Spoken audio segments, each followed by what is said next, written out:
अस्सलाम वालेकुम जी। सुबह सवेरे पाकिस्तान में बहुत खुशामदीद। मैं हूं शिफा यूसुफ से और मैं हूं वैस मंगल वाला। मेरी तरफ से भी आप सबको अस्सलाम वालेकुम। खुदा का शुक्र है कि उसने हमें आज की सुबह देखना नसीब फरमाई। और आज की सुबह का आगाज़ बड़ी ज़बरदस्त खबर से, बेहतरीन खुशखबरी पाकिस्तान के लिए खुशखबरी। अरशद नदीम पाकिस्तान के हीरो, जो कि इससे पहले भी पाकिस्तान को मेडल्स दिलवा चुके हैं, उन्होंने वर्ल्ड एथलेटिक्स चैम्पियनशिप में सिल्वर मेडल हासिल किया है। बड़ा ज़बरदस्त ये एक अचीवमेंट है पाकिस्तान के लिए, क्योंकि एक तरफ खबरें आ रही थी बिजली के बिलों की, एक तरफ खबरें थी क्रिकेट की, और करंट था। अरशद नदीम में कल भरपूर करंट था, जैसा करंट उनसे मुतवक्किल था वैसा ही करंट और बहुत सारे लोगों में भी होना चाहिए। वो ऐसा लग रहा है कि नहीं है, लेकिन अरशद नदीम में जो करंट आया ना, वो कमाल करंट आया भाई। वर्ल्ड चैंपियनशिप जबरदस्त जेवलिन थ्रोवर है वैसे, और वो अपनी मदद आपके तहत है नाजरीन। ये आप जहन में रखिएगा कि उन पे कोई खास बहुत ऐसी मेहनत नहीं हुई हुई, कोई बड़े उनके कोचेज इस किस्म के नहीं है जिन पे बड़े लाखों और मुकसर माया लगा हो, कोई ऐसी उनके लिए कोई फैसिलिटीज नहीं थी। उन्होंने जो किया है अपनी मदद आपके तहत किया है, पाकिस्तान का नाम रोशन किया है और हराया जो है, बेसिकली हराया क्या मतलब, जो गोल्ड मेडल है वो भारत की तरफ गया है। नीरज चोपड़ा, इसी से हमारा पहले भी अच्छा खासा मुकाबला रहा है। और ये दोनों जो हैं ये बड़े जबरदस्त खिलाड़ी हैं बिल्कुल। और जो यूं कहिए कि इनकी राइवलरी है, उस राइवलरी में एक, चूंकि स्पोर्ट्स पर्सनालिटीज हैं, तो उस स्पोर्ट्स पर्सनालिटीज की राइवलरी में एक पॉजिटिव कंपटीशन और मोहब्बत भी होती है। बिल्कुल, और एक दूसरे को बड़ा सराहते भी हैं। अरशद नदीम के आपने जब भी कोई इंटरव्यू सुने होंगे, मुझे तो खैर बड़ी अच्छी तरह याद है, इवन हमारे प्रोग्राम में भी उन्होंने ये जिक्र किया था कि नीरज कोई हल्का खिलाड़ी नहीं है, वो अच्छा खिलाड़ी है। और ठीक है, कभी वो जीता, कभी मैं जीता, कभी ये। देखिए नीरज की जो थ्रो थी ना, वो थी 88.17 मीटर्स की, और इनकी 87 और इनकी थी 87.82, तो वो समझ ले आधे मीटर के फर्क से रह गया। लेकिन बड़ा जबरदस्त मुकाबला। और ये दोनों जो है, जब इन्होंने तस्वीरें भी साथ खिंचवाई, और ये पॉजिटिविटी है। वो जो कहते हैं ना, एक जुमला आता है बहुत मरतबा कि बॉर्डर्स डिवाइड, स्पोर्ट्स यूनाइट। तो ये यूनाइट करता है स्पोर्ट्स, और ऐसा ही होना चाहिए। हाँ, बस भारत वालों को जरा क्रिकेट में समझना चाहिए कि क्रिकेट का स्पोर्ट्स भी यूनाइट करने के लिए है, लेकिन आपकी जो है वो बस मंतकें और हरकतें और क्या, उसको आप अलग रखें, बाकी सियासत आप करते रहे, बेशक करें, आप करें, लेकिन क्रिकेट को आप अलग रखें। लेकिन ये है कि इंटरेस्टिंग गेम थी वही कल, इंटरेस्टिंग गेम थी कल। अरशद जो है वो छाए रहे, despite the bills and despite the electric shocks that our come was get. लेकिन अरशद ने थोड़ा हमारा मूड बदला, अरशद ने थोड़ा हमारी कौम के अंदर एक जज्बा जगाया, एक खुशी की खबर दी ऐसे अंधेरी मौके पर कि जहां हमारे बल्ब जो है वो टिमटिमा से रहे थे, तो वो अरशद और काम कर दिया। पाकिस्तान जिंदाबाद। वेरी गुड जी। 60 सेकंड न्यूज़ की तरफ चलते हैं, फिर थोड़ी सी क्रिकेट की भी बात करेंगे वापस आकर। Javelin thrower Olympian Arshad Nadeem ने वर्ल्ड एथलेटिक्स चैंपियनशिप में पाकिस्तान के लिए तारीख रकम करते हुए सिल्वर मेडल जीत लिया। अवाम की जेबों पर बिजली बिलों के जरिए मजीद 2000 अरब रुपए का डाका मारने की तैयारी। भारत से छोड़े गए सैलाबी रेलों की तबाही। दरियाए सतलुज में सैलाब, हैड, इस्लामाबाद और गंडा सिंह वाला के देहात ज़ेर-ए-आब, मकानात गिर गए, फसलें तबाह। केपी बल्दियाती इंतखाबात में आज़ाद उम्मीदवारों ने मैदान मार लिया, पीटीआई का दूसरा नंबर। गुजरांवाला में भूख और अफलास से तंग बच्ची ने 15 पर पुलिस से मदद मांग ली। अमरीका में पाकिस्तानी निजात डॉक्टर को दहशतगर्दी के इल्ज़ाम में 18 साल कैद। ऑस्ट्रेलिया में अमरीकी फ़ौजी हेलीकॉप्टर गिरकर तबाह, 3 एहलकार हलाक। इंसानी हुकूक की तंजीमों का भारतीय मुजालिम के खिलाफ G20 ममालिक को ख़त। 24 घंटे में यूक्रेन के 73 ड्रोन मार गिराए, रूस का दावा। जी, ये है जी 60 सेकंड न्यूज़। उसमें आपने देख लिया क्या हो रहा है पाकिस्तान में और दुनिया में। और ये जो दूसरी खबर थी इस वीकेंड वाली, वो थी कि पाकिस्तान की क्रिकेट टीम वनडे की नंबर 1 टीम, 1 नंबर टीम, पहले नंबर टीम, सबसे टॉप की टीम बन गई है भाई। सबसे टॉप पर है पाकिस्तान इस वक्त। और पाकिस्तान ने जो ये अफगानिस्तान के खिलाफ सीरीज़ खेली और इसमें वाइट वॉश किया, उससे पहले जब ये सीरीज़ शुरू हुई थी तो उस वक्त ऑस्ट्रेलिया नंबर 1 था, और पाकिस्तान ने अब ये सीरीज वाइट वॉश करके अपने नाम कर लिया आईसीसी का पहला मकाम, जी टॉप मकाम। बिल्कुल आगे निकलता रहता है अभी, और बहुत सारे मकाम आने हैं अभी। तो बहुत सारे बड़ी खिला, एशिया कप आना है, वर्ल्ड कप आना है, सब कुछ आना है अभी। लेकिन अच्छी बात है, पॉजिटिव बात है। बेहतरीन तकरीर बाबर आजम की। आप ये ना सोचें कि मैंने सीरीज जीती है, हम सब ने मिलकर ये किया, मैंने ये किया, ये हमारी मेहनत, सीरीज जीती है हम। ये जो चीज़ है ना बाबर आजम की, वो बड़ी कमाल की चीज़ है।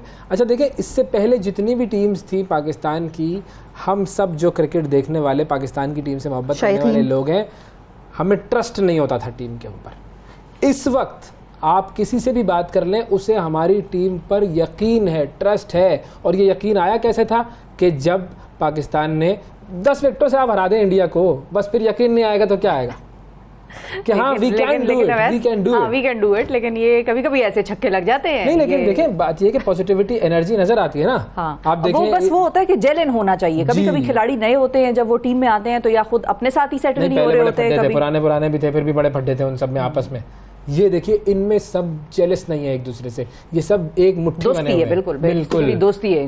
हम जब थे, कैसी कैसी विन्स थी पाकिस्तान की, क्या क्या जो है वो छक्के मार के जिता रहा है। नसीम शाह जो कि बिल्कुल आखिर में आता है, वो जब अफगानिस्तान को छक्के चौके मार के हरा सकता है आखिर में, हारे हुए मैच जीत सकता है, कॉन्फिडेंस कितना बूस्ट होता है प्लेयर का भी। अब जब वो तीसरी दफा पहुंचेगा इसी किसी सिचुएशन में, तो उसके लिए लोगों को तो पता ही होगा कि भाई तो अगले डरे में होंगे, वो कॉन्फिडेंस में होगा। तो 4 दिन बाद एशिया कप है, उसमें नई तवानाइयों के साथ खेलना है। पहला मैच पाकिस्तान का बड़ा खतरनाक मैच है भाई, पहला ही मैच नेपाल के साथ है। हाँ अच्छा। ओहो भाई, आप देखिएगा।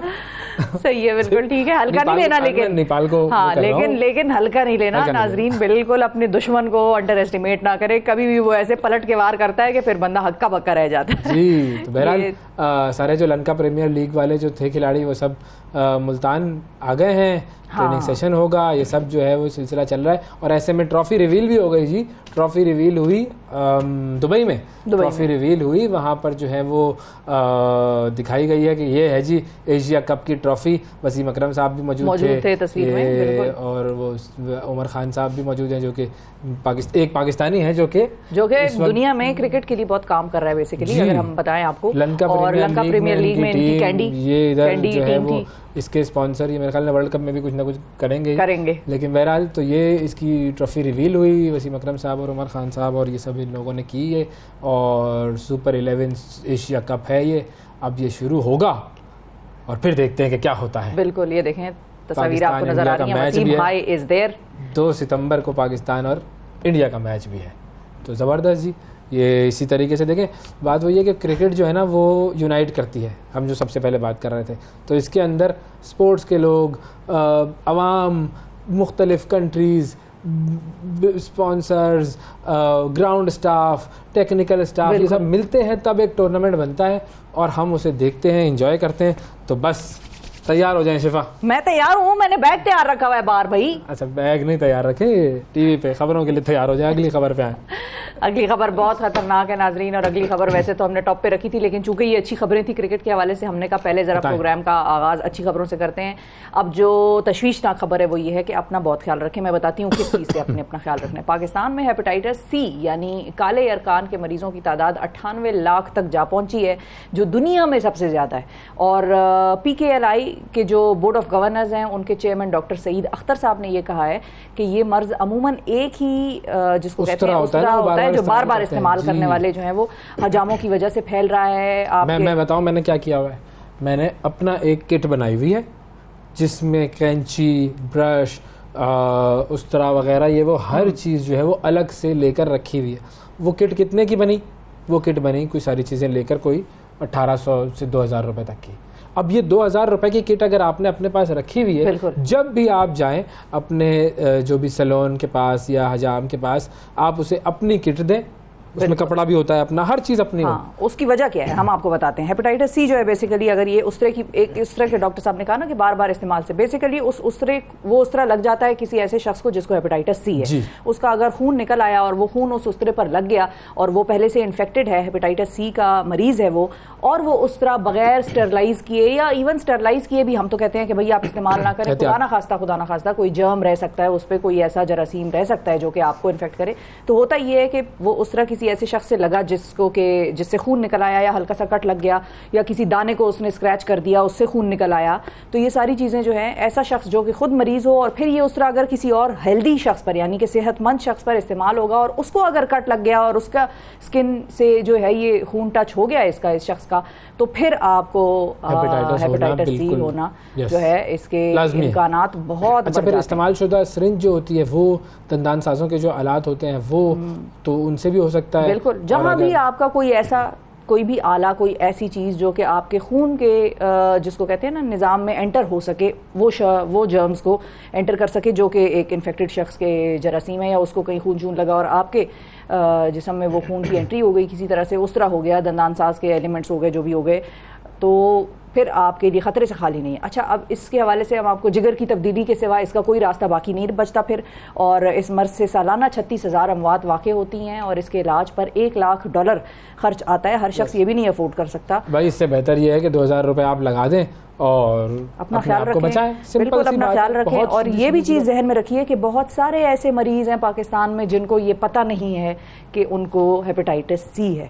ये चीज़ हमारे तो खैर स्कूल्स में और कॉलेजेस में बाकायदा तौर पे अवेयरनेस सेशंस होते थे, डॉक्टर्स आते थे, वो ये बताते थे कि आप में से बहुत से ऐसे बच्चे होंगे मौजूद जिनका हम टेस्ट करेंगे तो बाद में पता चलेगा कि भाई इनको हेपेटाइटिस A, B या C है।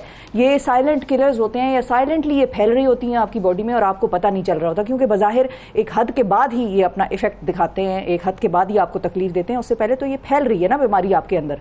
तो बहुत सारे ऐसे लोग हैं जिनको खुद भी नहीं पता। तो बेहतर ये है कि आप अपनी हिफाजत खुद कर लें, बजाय इसके कि आप कहें नहीं मेरा तो दोस्त है, चलो इकट्ठे खा पी लेते हैं, क्या है। ऐसा नहीं यार, ऐसा नहीं। अपना बहुत ख्याल रखें और इस चीज़ से खुद को भी बचाएं और इस कौम को भी बचाएं। अच्छा जी, अगली खबर की तरफ जाते हैं। अफगानिस्तान में ख़वातीन की आज़ादियाँ रोज़ बरोज़ महदूद तर होती जा रही हैं और अब एक ताज़ा हुक्मनामा आया है जिसके तहत तालिबान हुकूमत ने सुबह बामियान के बंद आमिर पार्क है, बड़ा मेन वहाँ का सेंट्रल पार्क है, वहाँ पर ख़वातीन के दाखिले पर पाबंदी आयद कर दी है। और वज़ीर जो हैं वहाँ के अफ़गानिस्तान के वज़ीर बराए अमर बिल मारूफ व नही अनिल मुनकर खालिद हनफी, उन्होंने वजह ये बताई कि ख़वातीन पार्क में हिजाब की पाबंदी नहीं कर रही।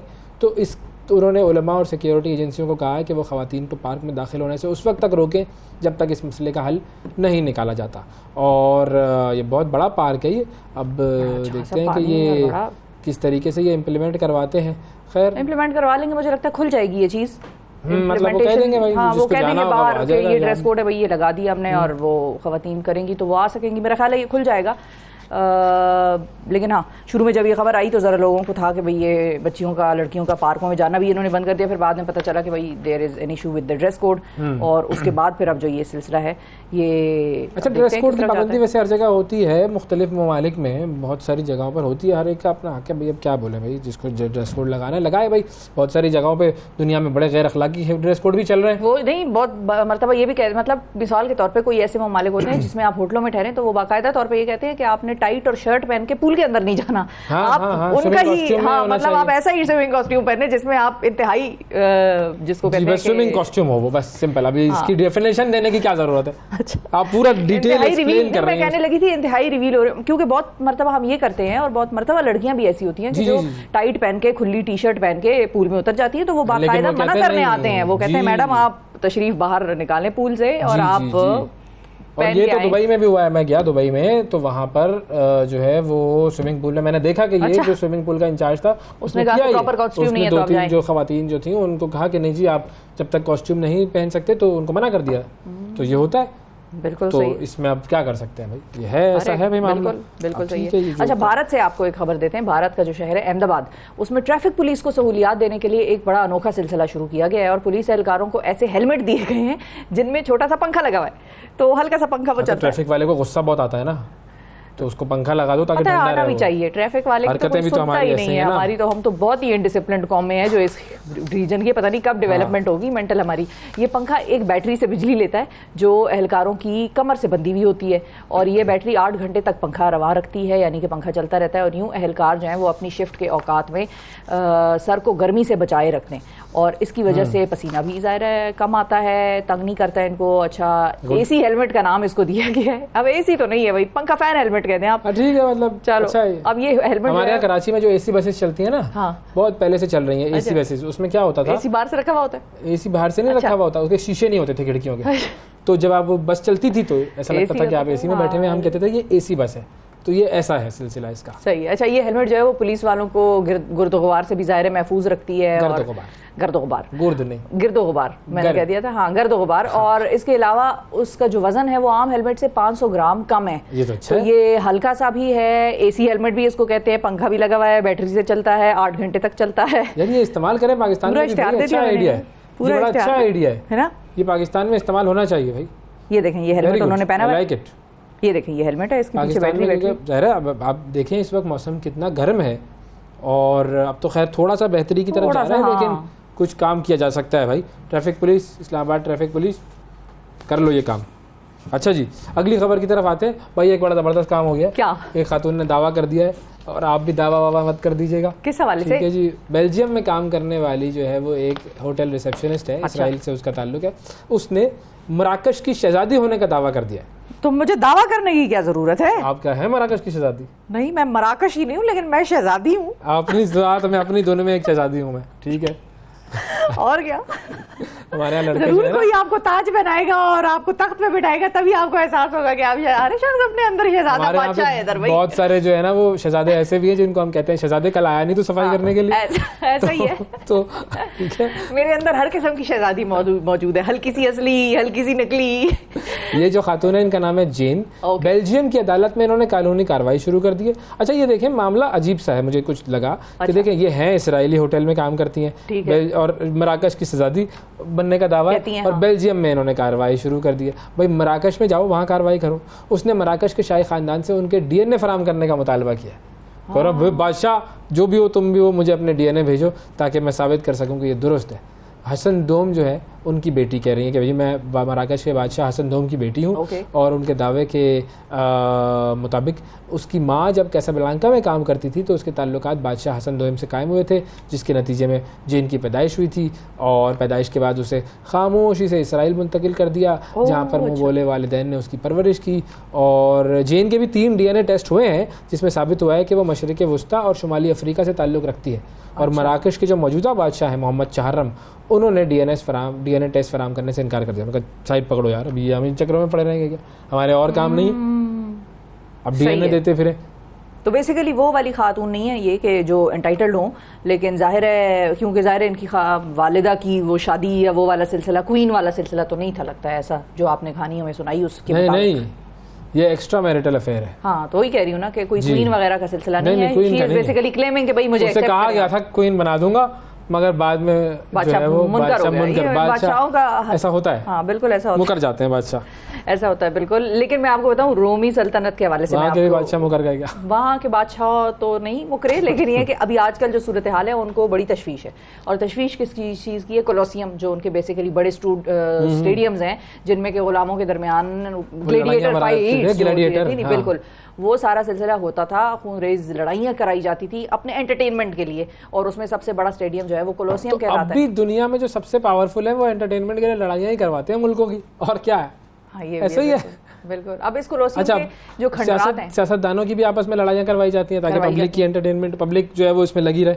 हाँ, तो पब्लिक असल मसाइल के वजह से के बारे में बोले ना, बिल्कुल। अच्छा, अब इसका हुआ क्या है मैं आपको बताती हूँ। ये कोलोसियम जाहिर है खंडरात जो हैं उनको लोग दुनिया से देखने आते हैं, तस्वीरें खिंचवाते हैं, वीडियोस बनाते हैं। अब इन खंडरात में आ गए चूहे, और चूहे दौड़ रहे हैं, और रोमी हुकूमत जो है इनसे निजात पाने की कोशिश कर रही है, और शदीद परेशान है क्योंकि चूहे ऐसे ही चलते फिरते दौड़ते नजर आते हैं लोगों को, और उनसे टूरिस्ट भी डरते हैं। अच्छा, सोशल मीडिया पर इन चूहों की वीडियोस वायरल होने के बाद जो रोम की हुकूमत है उन्होंने अगले हफ्ते से इमरजेंसी बुनियादों पर इन्हें तल्फ करने की मुहिम जो है वो शुरू कर दी है। मतलब उन्होंने कहा कि हम करेंगे चूहा मार मुहिम।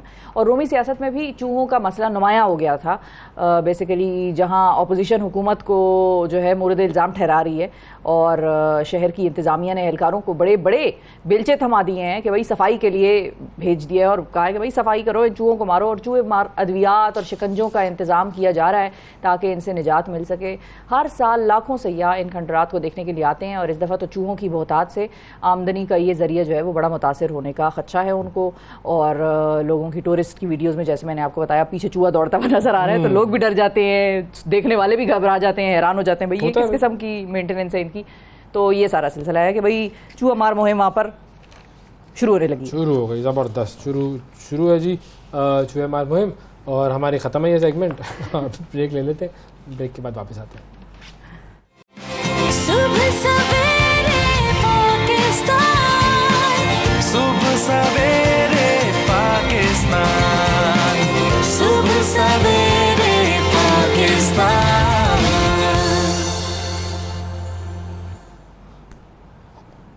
वेलकम बैक जी। बिजली के बिल ऐसे आ रहे हैं कि हर शख्स बिलबिला उठा है और वो जो बिलबिलाहट है वो अब एहतजाज की सूरत इख्तियार कर गई है। मुख्तलिफ सियासी जमातों ने एहतजाज का ऐलान कर दिया है, उसमें MQM भी शामिल है, उसमें जमात इस्लामी भी शामिल है, पीपल्स पार्टी भी कह रही है हम एहतजाज करेंगे। समझ नहीं आ रहा कि ये जो हुकूमतें, जो पार्टियां हुकूमत में थी और अब वो हुकूमत से गई हैं, वो किस बात का एहतजाज कर रही हैं। उनके तो अपने ये करतूत हैं जो कि सामने आ रहे हैं, लेकिन अब ये करतूत किसके हैं, इन करतूतों को कैसे कंट्रोल किया जा सकता है, क्योंकि अवाम इस वक्त मुश्तइल है, बिल्कुल मुश्तइल, सख्त गुस्से में है। और अवाम के हवाले से और जिस तरह से अवाम मुजाहरे कर रही है उसके हवाले से मुख्तलिफ जो इलेक्ट्रिक सप्लाई कंपनीज हैं उनके भी कुछ ने पुलिस की नफरी मांग ली है कि हमारे दफातर के बाहर भाई डिप्लॉयमेंट होनी चाहिए पुलिस की। कुछ को ये इंस्ट्रक्शंस दे दी गई हैं कि भाई आप अपनी गाड़ियों के ऊपर से सरकारी नंबर प्लेट या ग्रीन नंबर प्लेट जो है उनको उतार लें ताकि लोगों के सामने आप आइडेंटिफाई ना हो सके कि भाई ये लेस्को का या पेस्को का मुलाजिम है। बिल्कुल। तो ये अब ये जरा इसी सूरत हाल पर बात करेंगे कि हमारे ये बिजली का बहरान और कीमतें जो है वो इतनी आउट ऑफ कंट्रोल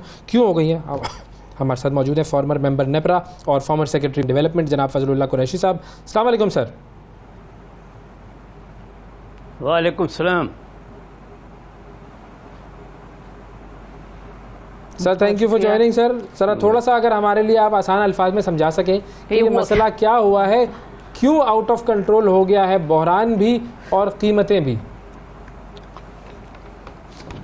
जनाब ये मसला आज का नहीं है, ये मसला सालों से चल रहा था। जब से हमने IPPs का इंट्रोडक्शन किया 1997 में वर्ल्ड बैंक के कहने के ऊपर, उस वक्त से ये मसला शुरू हुआ। और ये आपकी चैनल से मैं 4-5 साल पहले से कह रहा था कि ये एक दिन ऐसा आएगा कि लोग सड़कों पे आ जाएंगे। और ये नेचुरली यही हुआ, क्योंकि इसमें जो बुनियादी तौर पे इसमें जो गलतियां हैं, वो जो भी गवर्नमेंट्स पुराने एग्रीमेंट कर गई थी पावर परचेज के, वो सारे फॉल्टी थे और सारे जो थे वो लोडेड थे अगेंस्ट द कंज्यूमर। उनके जो शराइत माने गए थे वो कंज्यूमर के फेवर में नहीं थे। उसके बाद उन्होंने रेगुलेटरी अथॉरिटीज़ जब आई तो उन्होंने थोड़ा बहुत कंट्रोल किया। बाद में रेगुलेटरी अथॉरिटीज़ को भी गवर्नमेंट के ताबे किया गया। तो सन 2000 के बाद जो सारी रेगुलेटरी अथॉरिटी से पावर निकल गया और गवर्नमेंट के पास आ गए, क्योंकि गवर्नमेंट में बैठे हुए लोग, चाहे कोई भी गवर्नमेंट, तो इसके रिस्पॉन्सिबल वही थे। तो उन्होंने इसको नेपरा को ताकत में नहीं आने दिया और ये गवर्नमेंट ने अपने हाथ कर लिया और नेपरा को उन्होंने वीक कर दिया। और उस वजह से ये जो है बीमारी बढ़ती गई। सर्कुलर डेट से शुरू हुई। उस वक्त जब मैंने नेपरा छोड़ा था, सर्कुलर डेट जो था वो 1-200 मिलियन था हार्डली। अब वो 2.5 ट्रिलियन हो गया है, 2500 अरब सर्कुलर डेट हो गया है। उसके बाद जो पावर टैरिफ, जो उन्होंने जिस किस्म के नए पावर यूनिट लगाए, सीपेक के तहत लगाए या इससे पहले लगाए, वो सारे जो थे इंपोर्टेड फ्यूल पे थे। LNG में पावर हाउसेज कहीं भी नहीं लगते, ये LNG पे लगाए गए। और इंपोर्टेड कोल पे पावर हाउस लगाया गया साहिवाल में। इंपोर्टेड कोल पे पावर हाउस लगते हैं, या तो साहिल पे लगते हैं या तो माउथ माइंस पे लगते हैं। ये सारे गलत फैसले जो थे हुकूमतों के थे, अवाम का इसमें कोई कसूर नहीं था। ये जो डेट हुआ है वो सारा हुकूमत की तरफ से। और वो हुकूमत उसके बाद हुकूमत हमारा एक मसला चल रहा है कुरैशी साहब। जी समझ में आ गई। अब आपने क्लियर कर दिया हमारे लिए कि मसला क्या था। पुराने जो मुआहदे किए हुए थे उनका मसला था, जो प्लांट्स लगाए हैं उनका मसला है। लेकिन क्या हुकूमतों के पास इतनी एक्सपर्टीज नहीं है कि वो हमारा एनर्जी क्राइसिस समझ सकें और उनको ये समझ में आए? मतलब ब्यूरोक्रेसी है, मिनिस्टर्स हैं, एनर्जी एक्सपर्ट्स होते हैं, इकोनॉमिक कमिटीज होती हैं, उनमें कोई ये नहीं बता सका इनको कि भाई ये प्लांट साहिवाल में लगाएंगे तो उसका ट्रांसपोर्ट कॉस्ट आएगी, आप इसको कराची में लगाएं या इंपोर्टेड फ्यूल पे ना लगाएं आप ये प्लांट। इस किस्म के फैसले देखिए, हुकूमत तो क्या पार्लियामेंट आपके फैसले नहीं पढ़ते हैं। कुछ ऐसे फैसले फाइनेंस बिल में डाल दिया कि नेपरा के पावर हम रिड्यूस कर रहे हैं। फाइनेंस बिल में डाल दिया कि हम नेपरा के थ्रू टैक्स वसूल करेंगे। भाई नेपरा का और इलेक्ट्रिक बिल का टैक्स से क्या वास्ता है? खुद नेपरा ने अपनी एनुअल रिपोर्ट में लिखा है कि ये जो है कि गवर्नमेंट ने ऐसी चार्जेस डाल दी हैं और ऐसे टैक्सेस डाल दी हैं नेपरा में जिनका पावर से कोई ताल्लुक नहीं है। अब मेरे पास अपने घर का बिल है, इसमें 8000 रुपया टैक्स है और जो बिजली का है वो 21,000 बिजली का। मतलब है कि 50% तक टैक्सेस गवर्नमेंट की मैं इस बिल से दे रहा हूं। जब इलेक्ट्रिसिटी इनपुट जो है, जब बिजली बनती है तो उस पे आप टैक्स देते हैं। पेट्रोल से बिजली बनती है, एलएनजी से बिजली बनती है, कोयले से बिजली, उस पे सारे पे आप टैक्स देते हैं। उसके बाद जो पावर जो प्रोड्यूस करते कंपनीज पर वो भी टैक्स देती है। उस टैक्स के ऊपर टैक्स है कि एक जो प्रोडक्ट बनती है टैक्सेस एकदम से ऊपर, ये तो सारी चीजें चैलेंजेबल है ना। उसके बाद फिर जो मैंने आपको बताया सर्कुलर डेट हुकूमत की गलतियों और गलत एग्रीमेंट करने की वजह से हुआ। पावर की जरूरत नहीं थी, इन्होंने जनरेशन लगाई, जनरेशन अब इस्तेमाल नहीं हो रही है। 40,000 मेगावाट आप जनरेशन कर गए, आप सर ये 1997 में इस्तेमाल कर सकते जिनकी हैं। हुकूमत थी वो तो कहते हैं कि हमने तो पाकिस्तान को ट्रैक पे डाल दिया, वो तो अभी भी हुकूमत में ही थे। उन्होंने जो 1997 में उस वक्त शरीफ बरादरान जब रूल कर रहे थे इस मुल्क को, तो ये उन्होंने कर देखें शरीफ बरादरान से पहले जब वो बेनजीर साहबा ने ये जो किया, पहला जो प्राइवेट पावर आया वो जनरल ज़िया के ज़माने में आया, हबको का पावर हाउस आया। उस वक्त भी आईब्रोज रेज हुए। उसके बाद वर्ल्ड बैंक की कंडीशन आ गई तो फिर प्राइवेट सेक्टर में इन्वेस्टमेंट हुई। और जो बेनजीर साहबा के ज़माने में पहली दफ़ा IPPs आए तो वो IPPs जो थे वो लोडेड थे। उस वक्त सारी दुनिया में 4.5-5 सेंट चल रहा था। बेनजीर साहबा के ज़माने में वो 6-6.5 सेंट पे लिए गए। उसके बाद आपके पास जो स्कैंडल्स हुए आपको पता है, तो ये बीमारी उसी जमाने से शुरू हुई। और बेनजीर साहबा के जाने के बाद हमारे पास पावर एक्सेस था और हम ये कह रहे थे हम इंडिया को एक्सपोर्ट करेंगे, मतलब बगैर सोचे समझे आप जनरेशन लगाते गए। आपकी जनरेशन में इन्वेस्टमेंट हो गई, आपकी जो जहां से डिस्ट्रीब्यूशन होती है, जो पावर कंपनीज हैं, जो डिस्कोज हैं और ट्रांसमिशन लाइन्स है, उसमें इन्वेस्टमेंट नहीं हुई। अब आपके पास जनरेशन है, आप डिस्ट्रीब्यूट नहीं कर पाते हैं। आपको इस वजह से जो कैपेसिटी चार्जेस देनी पड़ती हैं, कैपेसिटी चार्जेस आप आम से वसूल नहीं कर सकते। आप जो प्रोड्यूसर है उसको पैसा देते हैं लेकिन आवाम से वसूल नहीं करते, क्योंकि आवाम तक बिजली चलती नहीं है, वो बिजली की सिस्टम नहीं है। इन्वेस्टमेंट आपने इसलिए डाली गई जनरेशन में कि उसमें कमीशन किकबैक आसानी से आता है। आपने पावर हाउस लगा लिया, तुम रूठे हम छूटे। उन्होंने पावर हाउस लगा लिया, उसको श्योरिटी मिल गई। अब आप बेचे या न बेचे आपके दर्द सर है। बेचने के लिए आपको सिस्टम चाहिए। तो ये कोई एक जगह पे नहीं है। हमारे साथ एक कॉलर भी है, आप हमारे साथ रहिए। जी अस्सलाम वालेकुम आसिफ साहब, प्लीज। वालेकुम सलाम जी। आसिफ साहब बताइए कितना बिल आया? मेरा तो बिल जो है वो आया 17,000 रुपए। माशाल्लाह भाई, बड़ा कम आया। कैसे जी? कम आया ज्यादा आया आपके हिसाब से? ज्यादा आया जी। मेरा बिल तो मेरी 30,000 इनकम है और 17,000 बिल है मेरा। 30,000 इनकम है और 17,000 बिल है। तो अब आप क्या करेंगे? बिल भरने के अलावा आपके पास कोई रास्ता है? और जी क्या करेंगे, कोई अपने माल मवेशी बेचेंगे और फिर बिल तो अदा करना है। अभी छोटे छोटे बच्चे हैं, गरीब बंदे हैं, अगर वो भी गर्मी से बिल दे रहे हैं तो फायदा तो नहीं है। आप एहतजाज नहीं कर रहे? एहतजाज क्या करना है जी? एहतजाज उधर किया जाता है जिधर कोई सुनने वाला हो, उधर सब भी चोर हैं। माशाल्लाह। आसिफ साहब हमारे साथ मौजूद हैं। आसिफ साहब आपने तो खतरनाक बात कर दी, लेकिन एहतजाज सुनने वाला हो। बिल्कुल। अच्छा फजलुल्लाह साहब, कोई तरीका? हाँ, सिर्फ एक सवाल मेरा फजलुल्लाह साहब ये है कि मैं आपसे ये समझना चाह रही हूँ कि 2 साल पहले तक, मिसाल के तौर पे पिछला 1.5 साल अगर हम माइनस कर लें अपनी जिंदगियों से, तो 2 साल पहले तक तकरीबन हमारा बिजली का फी यूनिट जो बिल आता था वो 18 रुपए था, ठीक है, फी यूनिट। अब उस 1 से 1.5 साल में कौन सी चीज बदली है? हमारे बिलों में किस चीज का इजाफा हुआ है? क्या टैक्सेस बदले हैं? क्या मुफ्त बिजली वालों का बोझ हम पे ज्यादा लादा जा रहा है? क्या ऐसा हुआ है कि उस वक्त से जो 18 रुपए फी यूनिट था अब वो 60-65 रुपए फी यूनिट हो गया? देखिए, इसके लिए जो मैंने कोशिश की थी ये चीज़ें समझने की, और मैं नेपरा वालों के साथ मिलने गया था, लेकिन 1 घंटे के बहस भी कम से कम वो मुझे कन्विंस नहीं कर सके, क्योंकि उनका ये कहना था कि जो जैसे जैसे वो पेमेंट उनको करनी होती है, जिनके इन्वेस्टमेंट लगी हुई हैं, तो जैसे जैसे इंटरेस्ट रेट बढ़ता है तो इंटरेस्ट रेट जो पहले 10 था वो 22-25% पे चला गया है, जो IMF की वजह से स्टेट बैंक ने जो इंटरेस्ट रेट बढ़ा दिए। एक सबब उन्होंने ये दिया। दूसरा उन्होंने ये दिया कि पहले जब ये टैरिफ आप देखो जब 19 रुपये मिलता था तो डॉलर 100-125 रुपये का था, अब डॉलर 300 रुपये का हो गया है। और तीसरा उन्होंने ये दिया कि सर्कुलर डेट वजह से गवर्नमेंट ने कुछ टैक्सेस और गवर्नमेंट ने कुछ चीज़ें इसमें डाल दी हैं। ये तीनों चीज़ें प्लाजिबल हैं, लेकिन बात यह है कि वो इतना नहीं बढ़ा। जब मैंने कैलकुलेशन की तो उसकी ये जस्टिफिकेशन नहीं थी कि आप 19 रुपये से 60 रुपये तक चले जाए।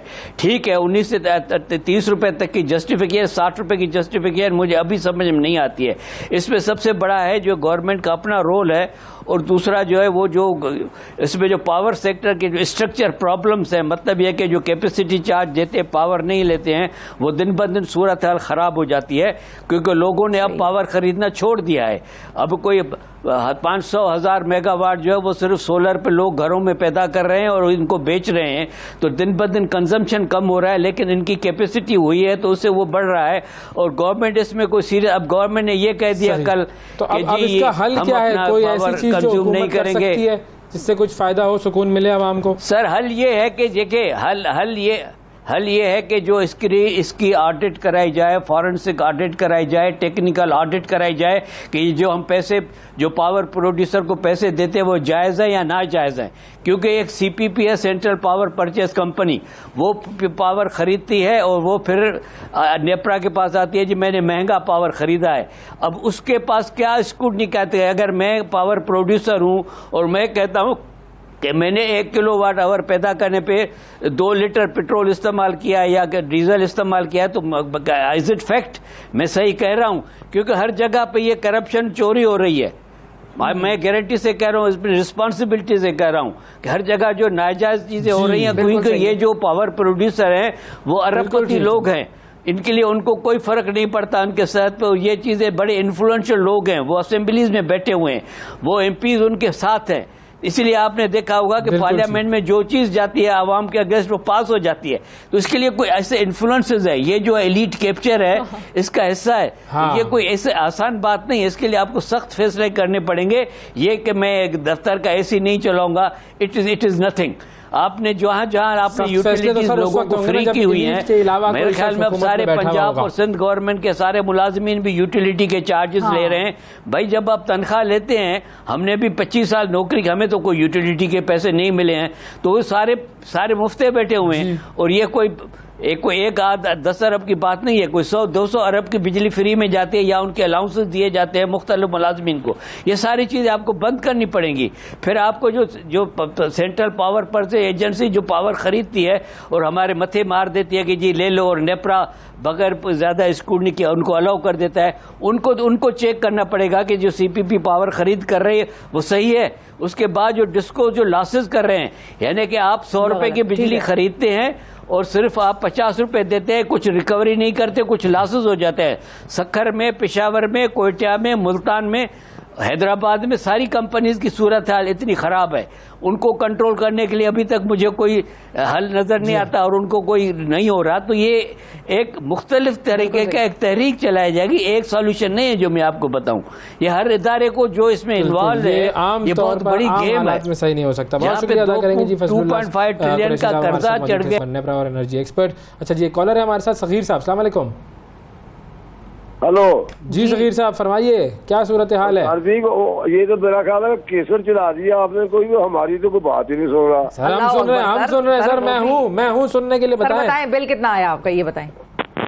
मुझे बिल आया 14,000 रुपया। अच्छा, और तो कम है ज्यादा है? और मेरी 5 बेटियां हैं, मैं घर भी मेरा किराए का है, मेरी 65 साल एज हो गई है, मैं काम भी कोई नहीं कर रहा हूँ। मेरे लिए ये बिल जो है ना मुसीबत बन गया हमारे। पिछले महीने कितना आया था? पिछले महीने आया था तकरीबन 9,000 रुपया। 9,000 और इस महीने 14,000। तो आपने कोई घर में लगा लिए होंगे ना 2-4 एसी? एसी तो हमारे घर में, एसी तो हम चला ही नहीं सकते। मैं बता रहा हूँ कि मेरे पास किराया का बता रहा है। ये हुकूमत समझ रही है ये कि आपने एसी वेसी लगा लिए। हाँ, यानी मैंने एसी का हम तो जो फ्रिज, ये हल्सिया बात बता रहा हूँ मैं आपको जी। ये हमको रात को चलाते हैं फ्रिज, दिन को सारा दिन फ्रिज बंद रखते हैं। तब आप कैसे भरेंगे ये बिल? बिल आपने उधार लेगा तो पैसे दिए हैं पहले मैंने। अल्लाह अकबर। हमें तो घर चलाना बहुत मुश्किल, घर चलाना मुश्किल। अभी आप मुझे बताएं भी, चलो ये कहते हैं कि हमने कर्जा लिया, उस पर ये ऐसे किया, ये किया, वो किया।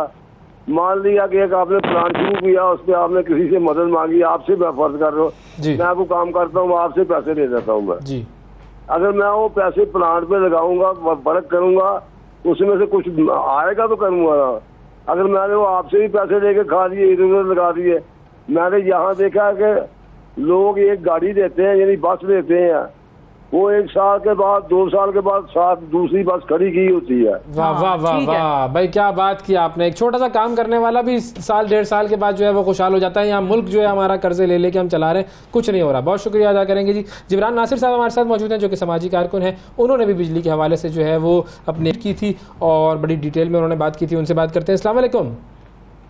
अस्सलाम वालेकुम जी, मुझे इस अहम मौजू पे मदऊ करने के लिए शुक्रिया। थैंक यू जी। जिब्रान साहब ये बताइए कि ये जो बिल्स के हवाले से जो आपने ट्वीट की थी, ये इशू क्या है, थोड़ा सा एक्सप्लेन कर सकेंगे हमें? देखिए, सबसे पहले तो ये ज़रूरी है कि बुनियादी तौर पे कराची में जो बिजली की पैदावार है वो पाकिस्तान के मुकाबले में ज़्यादा होती है, जिस वजह से फ़ी यूनिट कराची वाले वैसे ही ज़्यादा बिल देते हैं। उसकी वजह ये है कि पाकिस्तान में 2005 में एक national gas management and allocation policy आई थी और उसके बाद एक इलेक्ट्रिसिटी पॉलिसी 2020 में आई है। और इन पॉलिसीज़ के मुताबिक हुकूमत का काम है, ख़ासतौर पे जो हमारी गैस के इदारे हैं, SSGC जैसे हो गया, इनका काम है कि जो हमारे कुदरती ज़खायर हैं, जैसे सुई में गैस है और जगह गैस के ज़खायर हैं, ये ऑर्डर में प्रायोरिटी के पहले पावर सेक्टर को दी जाएगी और पावर सेक्टर के बाद जो है, जो हमारी लोकल इंडस्ट्री ने अपने इंडस्ट्री के अंदर कैप्टिव पावर प्लांट लगाए होते हैं, खुद अपनी इंडस्ट्री के लिए बिजली पैदा करते हैं, उनको दी जाएगी। तो इस ऑर्डर के मुताबिक पूरे पाकिस्तान के अंदर जो पावर सेक्टर है, पंजाब में वापडा वगैरह, उनको नेचुरल गैस दी जाती है और उसके बाद अगर जो गैस बचती है तो उनके इंडस्ट्रियल सेक्टर को दी जाती है। कराची में उल्टा है जी, कराची के अंदर के इलेक्ट्रिक को LNG गैस दी जाती है। महंगी गैस जो हम बाहर से इंपोर्ट करते हैं वो दी जाती है, जिसपे कि इलेक्ट्रिक महंगी बिजली बनाता है और उस महंगी बिजली का तमाम जो खर्चा बिल है, उसकी जो कॉस्ट है वो ट्रांसफ़र होती है हम सार्फिन पे, कराची की आम मजलूम आवाम के ऊपर। और जो हमारी कुदरती गैस के ज़खायर हैं वो उस पॉलिसी की खिलाफ वर्जी में जो प्रायोरिटी में नीचे आता है industrial sector captive power plant वाला, उनको दी जाती है। तो इसमें माज़रत के साथ जो हमारी बड़ी इंडस्ट्रीज़ हैं और जो हमारी बड़ी इंडस्ट्रीज़ की लॉबी है, इनकी भी मिली भगत और एक तरीके से आप कहने के चोरी शामिल है, जो इस पॉलिसी की खिलाफ वर्जी से बेनिफिट कर रहे हैं। और अमूमन हमारे मिनिस्टरों को और एडवाइज़रों को जो पावर के ऊपर होते हैं उनको लॉबी भी ये करते हैं और नुकसान आम कराची का मजलूम शहरी, छोटे businesses, small businesses, medium size businesses उठाते हैं। सही, ठीक है। अच्छा जिब्रान साहब ये भी बताइएगा कि क्या सार्फिन को एक्स्ट्रा यूनिट्स भी चार्ज किए जा रहे हैं, एक्स्ट्रा यूनिट्स लगाए जा रहे हैं? जहाँ तक यूनिट्स की बात है, यूनिट्स का मसला जी यूं है कि हर महीने जब आपको बिल आता है तो वो महीने के बिल के साथ ये लिखा होता है कि पिछले साल इसी महीने में आपने कितनी बिजली इस्तेमाल की थी, साथ में वो इस महीने का दर्जा हरारत एवरेज और पिछले महीने का दर्जा हरारत एवरेज लिखते हैं। तो मुझे बताया गया कि जी पिछले साल जुलाई में ये वेदर था और आपने 1500 के लगभग यूनिट इस्तेमाल किए और इस बार उन्होंने दावा किया है कि जुलाई में ये टेम्परेचर है जो कि ऑलमोस्ट सेम ही है, 1-2 डिग्री का फर्क है, मगर वो क्लेम कह रहे हैं कि मैंने 2600 से जायद यूनिट इस्तेमाल किए। अब 1100 यूनिट मजीद इस्तेमाल करने के लिए या तो मेरे घर में AC और पंखे और चलेंगे, वो तभी चलेंगे जब घर में और लोग आके रिहाइश पजीर हो जाएंगे, चूँकि और कमरों में लोग रहते हैं तो और कमरों के अंदर अप्लाइंसेस चल रही हैं, या मैंने कोई ऐसी भारी हैवी वोल्टेज यूजेज वाली नई अप्लाइंस घर में लगाई हो। तो ना मेरे घर में कोई नया AC या नया फ्रिज आया है और ना मेरे घर में लोगों की तादाद बढ़ गई है पिछले 1 साल में, जो ये दावा किया जा रहा है। तो वैसे तो हो सकता है कोई इंसान सिर्फ ये देखे सुने खबरों में कि जी बिजली महंगी हो गई तो हो सकता है मेरा बिल ज़्यादा आया हो। तो मैं अपनी ट्वीट के जरिए आवाम को बताना चाह रहा था कि ये भी गौर करें, बिजली की कीमत अपनी जगह, ये भी गौर करें कि दावा क्या कर रहा है कि इलेक्ट्रिक के आपने यूनिट किसने इस्तेमाल किए और उसका मवाजना करें कि पिछले साल जब ऐसे ही मौसम था, ऐसी हालात थे, आप कितने यूनिट इस्तेमाल कर। तो जिब्रान साहब अगर ये इस तरह का कोई इशू हो बिल में, तो वो जो इलेक्ट्रिसिटी इंस्पेक्टर है या कोर्ट्स हैं वो क्या मदद कर सकती हैं, कुछ कर सकती हैं वो? अब जब यूनिट्स के ऊपर इशू आता है, डिस्प्यूट आता है कि मीटर जो सही यूनिट रिकॉर्ड कर रहा है कि नहीं, या ये यूनिट एग्जैजरेट किए गए कि नहीं गए, तो इसकी जो इंक्वायरी का प्रॉपर फॉर्मेट है, हमारा इलेक्ट्रिसिटी एक्ट है 1910 का, जिसके सेक्शन 26 के तहत आपके जो इलेक्ट्रिकल इंस्पेक्टर होते हैं, कराची में 2 हैं, कराची रीजन 2 नाजमाबाद में दफ्तर है, Karachi region 1 PF chapter city school के नज़दीक दफ्तर है। वहाँ पर जाके आप शिकायत देते हैं, जिसके बाद उनका एहलकार इंस्पेक्टर साहब खुद सर्वे करने आते हैं, आपके घर की पूरी सर्वे रिपोर्ट बनाते हैं और अगर उनको लगता है कि मीटर सही सी चीज़ें रिकॉर्ड नहीं कर रहा, कोई गड़बड़ है, तो वो अपनी आगे रिपोर्ट पेश करता है, जिसके बाद हो सकता है कि आपके बिल में कोई कमी आ जाए। मगर ये प्रोटेक्शन वो आपको नहीं दे सकते कि जब तक उनकी सर्वे रिपोर्ट आएगी, जब तक ये सारी इंक्वायरी होगी और तब तक आप मौजूदा बिल नहीं देंगे तो उस असना के अंदर के लेटर लगा के कहीं आपकी बिजली ही ना काट ले। उससे रोकथाम के लिए ज़रूरी है कि आप फिर हाई कोर्ट जाते हैं और हाई कोर्ट के अंदर आप आईनी पिटिशन फाइल करके इस तरह की प्रोटेक्शन लेते हैं कि जी मेरे बिल पे कोई मसला है तो फिलहाल दरख्वास्त है कि महकमे को कहा जाए कि मेरी बिजली ना काटे। और आपको पता भी है कि आजकल ये कैंपेन की जी डिफॉल्टर्स हैं तो बिजली काट रहे हैं पूरे कराची में जगह जगह शुरू हो रही है और आवाम शदीद गुस्से में है और अनफॉर्चुनेटली वायलेंस हुआ है और कई जगह पे कि इलेक्ट्रिक के जो बेचारे गरीब वर्कर हैं जो सिर्फ ऊपर मैनेजमेंट के ऑर्डर फॉलो कर रहे हैं उनके साथ जो है फिजिकल वायलेंस हुआ, जबकि उनका कोई कसूर नहीं है। ना वो पॉलिसी बनाते हैं, ना वो बिजली महंगी करते हैं, ना वो यूनिट्स की कैलकुलेशन में कोई गड़बड़ करते हैं। उनका काम है कि जो मैनेजमेंट ने कह दिया वो जाके इन्फोर्स करे और मैनेजमेंट जो है वो कभी भी पब्लिक मीटिंग प्रेफर नहीं करती, आवाम के सामने अपने आप को पेश करने से भागती है, कभी भी स्टेक होल्डर आवाम को बना के फैसले नहीं करती और हमेशा एक फरारी इख्तियार करती नजर आई है।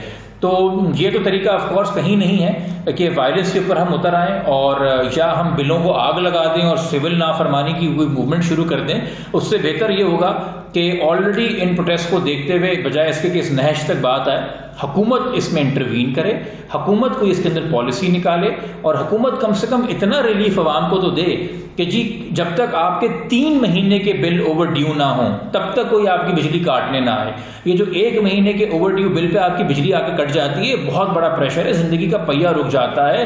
Right to electricity is part of right to life. इन दो चीजों को आप जुदा नहीं कर सकते एक दूसरे से। लाइफ है जी, बड़ी इंपॉर्टेंट बात की जी। इस राइट टू लाइफ को कम से कम जिंदा तो रहने दें हमें। और वाकई 3-4 महीने के बाद अगर कोई बंदा जो है वो नहीं भर पा रहा तो फिर कुछ इस तरह की करके करें। बिल्कुल सही जी, बहुत शुक्रिया जबरान साहब। नाज़रीन वक्फा लेते हैं, वक्फे के बाद दोबारा हाजिर होंगे। सुबह सवेरे पाकिस्तान, सुबह सवेरे पाकिस्तान, सुबह सवेरे पाकिस्तान।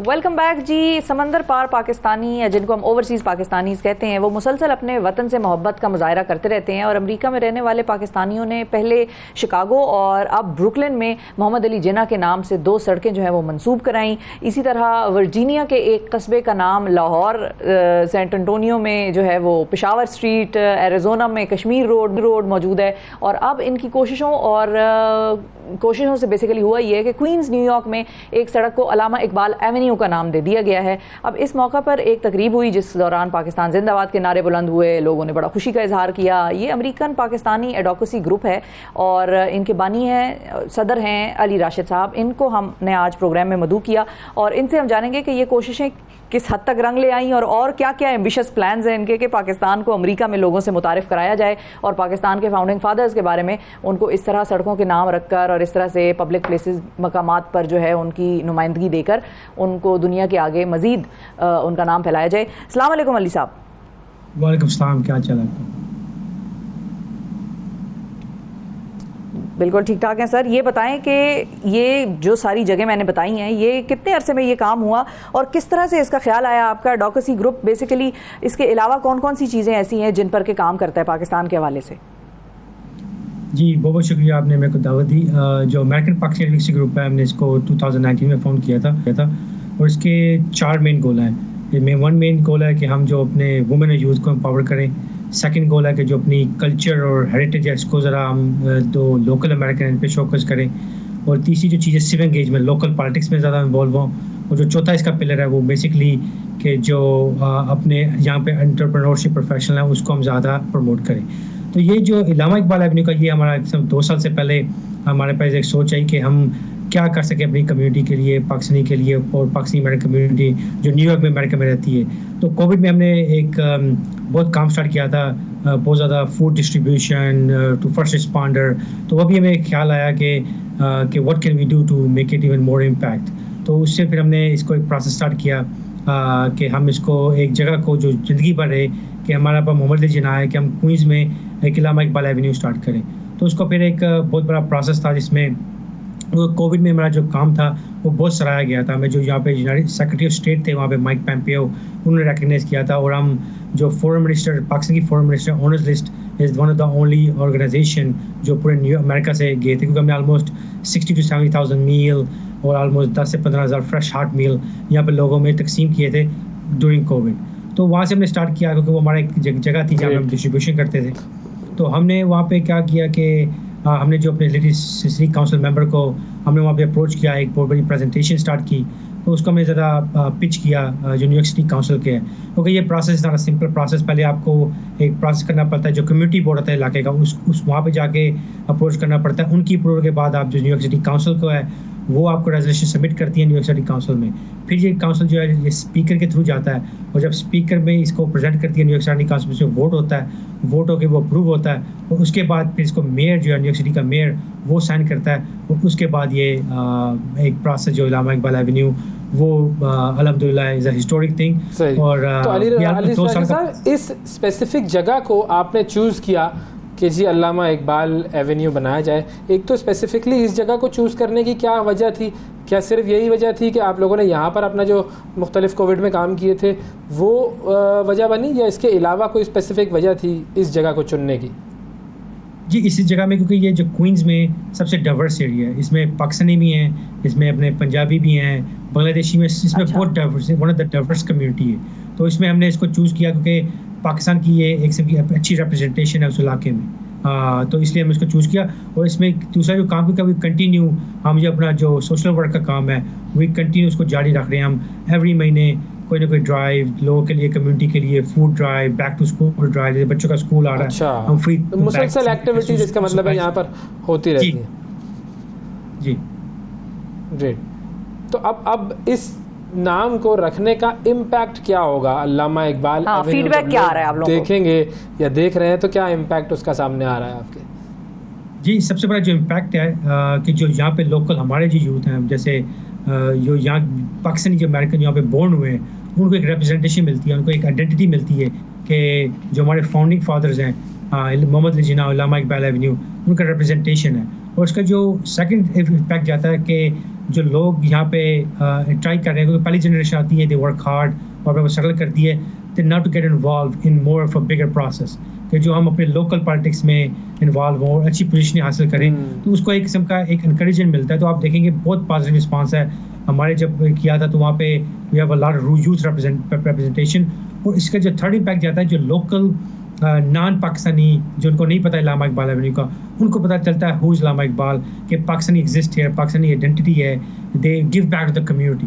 पहले देखता है कि वहाँ पे काम होता है, पर कि अमेरिका में पाकिस्तान इज गिविंग बैक। सही है। तो वहाँ पर सिर्फ ये एक बोर्ड लगा हुआ है अल्लामा इकबाल एवेन्यू का, या वहाँ पे कोई इस तरह की, जैसे हमारे यहाँ पे हम देखते हैं ना स्ट्रीट आर्ट होता है, कोई अल्लामा इकबाल की तस्वीर हो, कोई शायरी हो, कुछ इस तरह की चीज़ें भी हैं? जी जी, उसमें माशाल्लाह हमने पूरा एक स्ट्रीट आर्ट बनाया है, जिसमें हमें अल्लामा इकबाल का, पाकिस्तान का, और हमें अल्लामा इकबाल का जो शेर है, खुद ही को कर बुलंद इतना कि हर तकदीर से पहले खुदा बंदे से खुद पूछे बता तेरी रज़ा क्या है, उसको उर्दू में भी और इंग्लिश में भी पूरा वो लिखा है, ताकि वो एक किस्म का मुराल बन गया, एक किस्म का वहाँ पे भी लोग आते हैं, एक किस्म का एक साइड के आते भी हैं, एंजॉय भी करते हैं, फ़ोटो भी लेते हैं। तो it's a whole kind of a small एक चीज़ बन गई है कि ताकि वो लोग उसको आएँ, अल्लामा इकबाल भी देखें और उसका मुराल भी देखें, जिसको कहती है। तो कोई रेजिस्टेंस नहीं आई इस पूरे प्रोसेस में? जी, रेजिस्टेंस तो आती है हर चीज़ में, तो स्पेशली क्योंकि पर हमारी जो ग्रुप है American Pakistan advocacy group, we work through it, क्योंकि हमने पिछले 4 साल में बहुत यूनिक काम किए हैं अमेरिका में।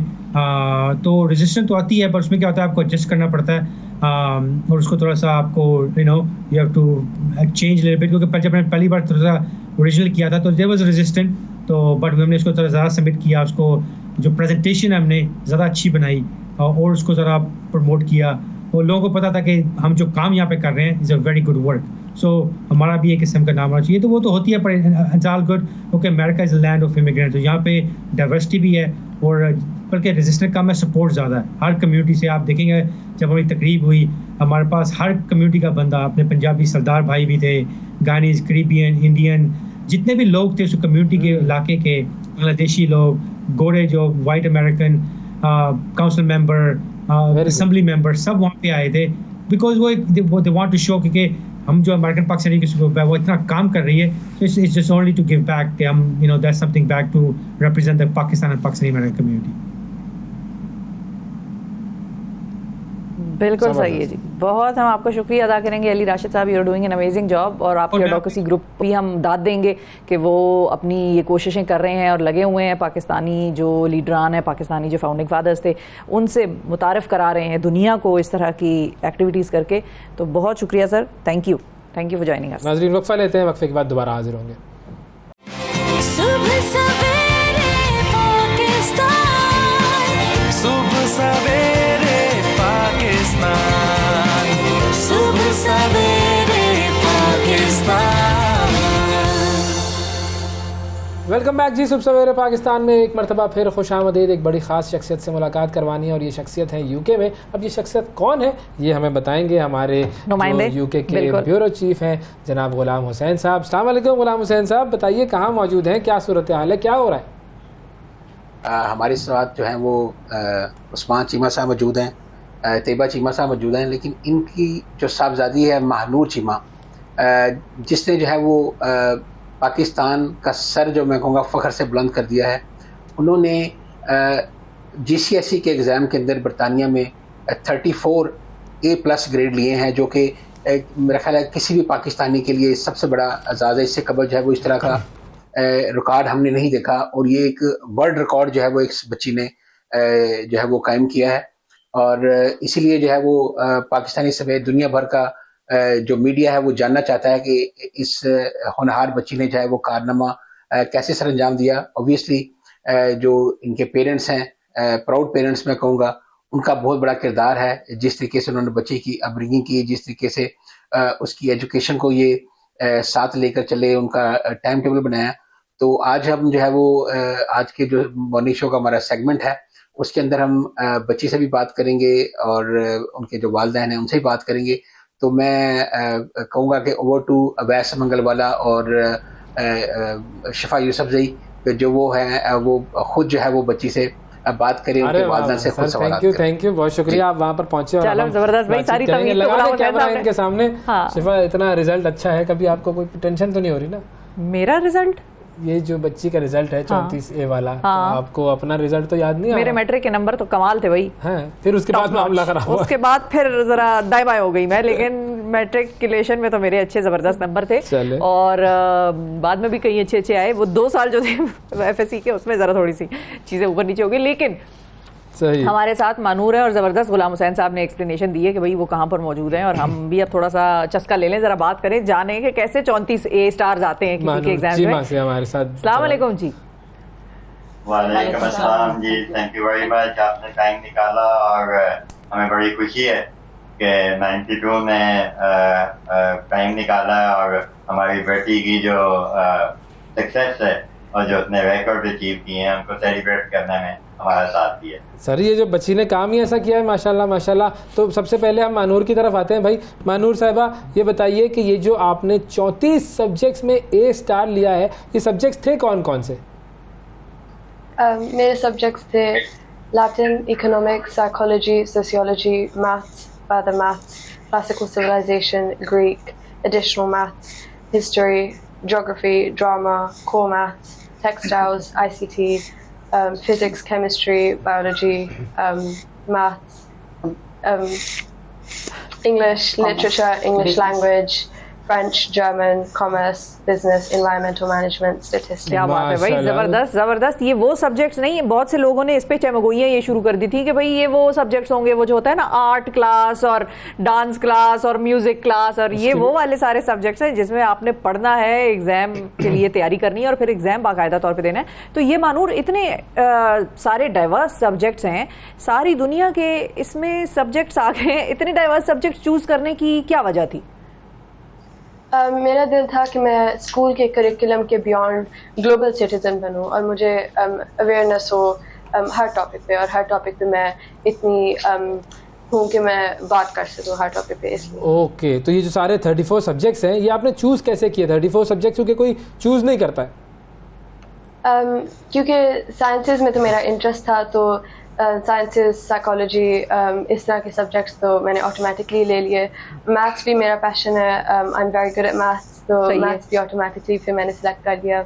और बाकी सब्जेक्ट्स इतने थे कि मुझे हर टॉपिक पे बेसिक लेवल पे अवेयरनेस होनी चाहिए। तो लैंग्वेजेस में मेरा बहुत इंटरेस्ट था, सो आई टुक 5 लैंग्वेजेस। सही है, ठीक है। अच्छा, अगर मैं पूरा दिन देखूं तो एक दिन में होते हैं 24 घंटे और आपके सब्जेक्ट्स हैं जी 34। अगर आप हर सब्जेक्ट को 1 घंटा दें तो भी 24 सब्जेक्ट्स हो सकते हैं आपके, जो कि खत्म हो जाएंगे, आप तैयार कर लेंगे, दिन खत्म हो जाएगा, सब्जेक्ट खत्म नहीं होंगे आपके। तो आपका स्केड्यूल क्या होता था, कैसे टाइम आप मैनेज करती थी, ये क्या फॉर्मूला है? मेरा ये है कि मेरा टाइम मैनेजमेंट बहुत इफ़ेक्टिव है। मैं टाइम वेस्ट करने के टाइम वेस्ट नहीं करती और मैं हर वक्त कुछ ना कुछ प्रोडक्टिव और मैं अपने टाइम को बहुत इफ़ेक्टिवली यूटिलाइज करती हूँ ताकि मेरे सारे जो सब्जेक्ट्स हैं उनको इक्वली टाइम मिले और मैं सारे कवर कर सकूँ। ज़बरदस्त। पर टाइम मैनेजमेंट की बात है, बच्चों देख रहे हो जो हमारा सेगमेंट, अगर कोई देख रहा है या बाद में देखेगा सोशल मीडिया पर, टाइम मैनेजमेंट सीख लो। तो मुझे बताइएगा मानूर, वो शेड्यूल होता क्या था, मतलब किस टाइम पर सोती हैं, किस टाइम पर खाना खाती थी, थोड़ा सा अगर इलेबोरेट कर सकें ताकि हमारे जो यंग स्टूडेंट्स देख रहे हैं वो ज़रा समझ सकें। मैंने स्कूल वर्क के दरमियान में इनको मैनेज किया। तो मैं स्कूल से आके मेरी रूटीन थोड़ी सी डिफरेंट है इन दैट कि मैं 2 बजे रात को सोती हूँ और फिर शाम को स्कूल के बाद आके 3 घंटे सो जाती हूँ ताकि मेरी थकावट कम हो जाए और मैं ज़्यादा प्रोडक्टिव। अच्छा, सही है, सही है। ओके। अच्छा, अब A* का मतलब है कि आपने उस सब्जेक्ट को बहुत अच्छी तरह से पढ़ लिया, आप उसकी एक्सपर्ट हो गई, लेकिन एक इंसान इतने सारे सब्जेक्ट्स का एक्सपर्ट कैसे हो सकता है? How is that possible? मेरे लिए इंफॉर्मेशन रिटेन करना और इंफॉर्मेशन को मेमोराइज करना ज़्यादा प्रॉब्लम नहीं है और मुझे जनरली जो मैंने सारे सब्जेक्ट्स पढ़े हैं मुझे उनमें इंटरेस्ट भी था, तो मेरे लिए ये ज़्यादा मुश्किल काम नहीं था इतने सारे सब्जेक्ट्स को रिटेन करना। और सही है, ठीक है। अच्छा मानूर, ये तो आपने चले कह दिया कि आपके लिए ये बड़ा आसान था, लेकिन सबसे मुश्किल चीज़ क्या थी while you were taking these exams? मेरे लिए प्रॉब्ली सबसे मुश्किल ये था कि सब्जेक्ट्स तो मैंने और भी करने थे, मेरे लिए बहुत ये डिस्करेजिंग था कि मैं इतनी मैंने ऑब्स्टिकल्स फेस की इनको करने में, ये प्रॉब्ली मेरे लिए सबसे अपसेटिंग चीज़। सही है, और वो ऑब्स्टिकल्स क्या थे? ऑब्स्टिकल्स थे कि कभी कभार टाइम टेबल क्लैशेस आ जाते थे और मुझे सिर्फ ब्रिटिश सिस्टम में ये है कि आप सिर्फ 4 PM तक एग्ज़ाम्स कर सकते हैं और 4 PM के बाद आपका कट ऑफ पॉइंट है। तो दिन में अगर मेरे 3 भी एग्ज़ाम्स हैं तो मैं 4 PM तक पहुंच जाती थी और मुझे काफ़ी सब्जेक्ट्स ड्रॉप करने पड़े। सही है, सही है। अच्छा, और इस चीज़ को आपने डील कैसे किया फिर? फिर हमने स्कूल से बात की और हमने इंडिविजुअल एग्ज़ाम बोर्ड्स को फ़ोन किया ताकि वो हमारे टाइम टेबल को इस तरह ऑर्गेनाइज कर दें कि मैं जो भी पढ़ना चाहती थी और जिसके एग्ज़ाम्स देना चाहती थी वो मैं कर सकूँ। ओके, तो ये इतने सारे सब्जेक्ट्स पढ़ के मतलब आप बोर नहीं हो जाती थी कभी? नहीं, मुझे I love learning new things, I love absorbing knowledge and I love being a global citizen and being aware of everything. तो मेरे लिए ये बहुत इंटरेस्टिंग था और मैंने अपनी चॉइस से इतने सारे सब्जेक्ट्स किए, लेकिन मैं हर वक्त नहीं पढ़ती मेरे एक्स्ट्रा करिकुलर इंटरेस्ट भी बड़े हैं। मैं I play the piano, I swim, I do chess, horse riding. तो मैं वर्क हार्ड, प्ले हार्ड, बहुत अपना एथिक। सही है, हर वक्त नहीं पढ़ती, वो कह रही है। 34 सब्जेक्ट्स आप पढ़े आपने, उसके बाद ये स्विमिंग, हॉर्स राइडिंग और ये सारी चीज़ें, आपने जो शेड्यूल बताया तो उसमें तो सिर्फ वर्क ही था, तो ये बाकी चीज़ें कहाँ से आ जाती हैं ये? मेरी इंफॉर्मेशन एब्जॉर्प्शन काफ़ी फास्ट है, तो फिर मुझे कम टाइम में ये सारी चीज़ें मेमोराइज हो जाती हैं, तो फिर मैं अपने फ्री टाइम में बाकी चीज़ें कर सकती हूँ। मतलब मेरा इतना स्टडी ओरिएंटेड स्केड्यूल नहीं है जितना 34 सब्जेक्ट सुन के लगता है। क्या बात है, जाने ज़बरदस्त। अच्छा, ये बताएं कि अभी जो स्टूडेंट्स आपको देख रहे हैं उनको अपना फॉर्मूला बताएं, थोड़ा सा A* लेने का कुछ तरीका बताएं। A* लाने का यहाँ पे तो हड़तालें हो रही थी कि हमारे नंबर ठीक नहीं आए। फॉर्मूला ये है कि आप सेल्फ स्टडी करें। I don't believe in YouTube videos और ट्यूटरिंग और anything, it's all down to you. और आप जब एक टारगेट सेट कर लें तो आप उस टारगेट को अचीव करने की कोशिश करें। आप ये ना करें कि आप कहें मैंने A* लेने हैं और फिर हार्ड वर्क आपका ना हो। Very important. अच्छा, अब हम आपकी मदर की तरफ आते हैं जी, तैयबा साहिबा। ये बताइए कि आपका रोल क्या था और इस कामयाबी में आपका रोल क्या था, क्योंकि पढ़ाया सुना है कि सारा कुछ आपने ही है।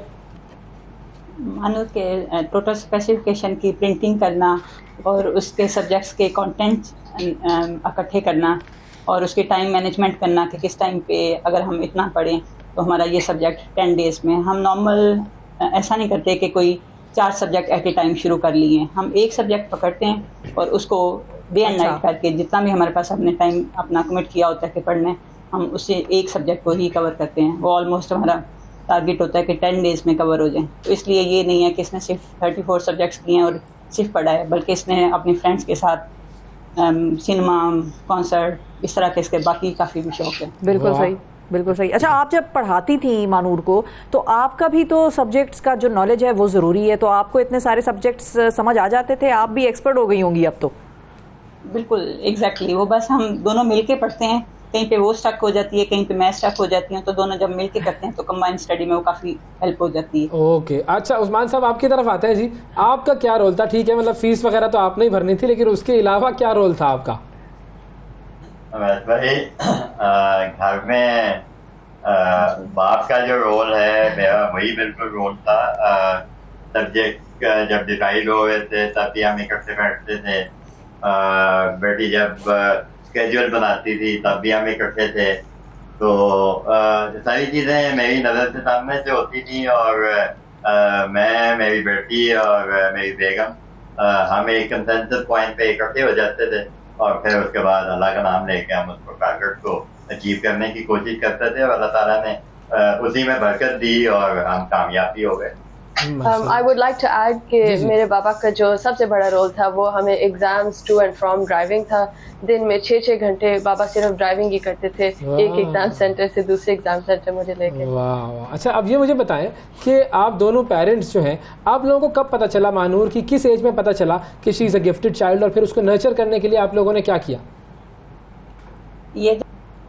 ये जब ऑलमोस्ट 1 साल की थी तो बजाय इसने वर्ड्स बोलने के स्ट्रेट अवे इसने सेंटेंसेस शुरू कर दिए। अच्छा। और वो सबसे अमेजिंग था कि सेंटेंसेस, छोटे छोटे सेंटेंसेस बोलती थी और ABC इसने फ़ौरन याद कर ली। ये छोटी छोटी चीज़ों से आइडिया होता गया और 2009 में, ये 2007 की बॉर्न, और 2009 में मेरे फादर की डेथ हुई तो उस पर इसने, मैं रो रही थी तो कहती है कि अम्मा आप क्यों परेशान हैं, आई एम हेयर। तो ये एक बहुत बड़ी मेरे लिए वो इसने हक करके तो ये पॉइंट मुझे बोला। तो बड़ी सेंसिबल उसके लिए 2-3 साल के बच्चे के लिए सेंटेंस था। वैसे ये बचपन से ही हम देखते आ रहे थे ना जी कि ये एक गिफ्टेड चाइल्ड है, टैलेंटेड है और ये है कि बस थोड़ा सा पॉलिश करना है। और अल्हम्दुलिल्लाह मैं ये समझता हूँ कि मेरी वाइफ की इसमें 99% कंट्रीब्यूशन है।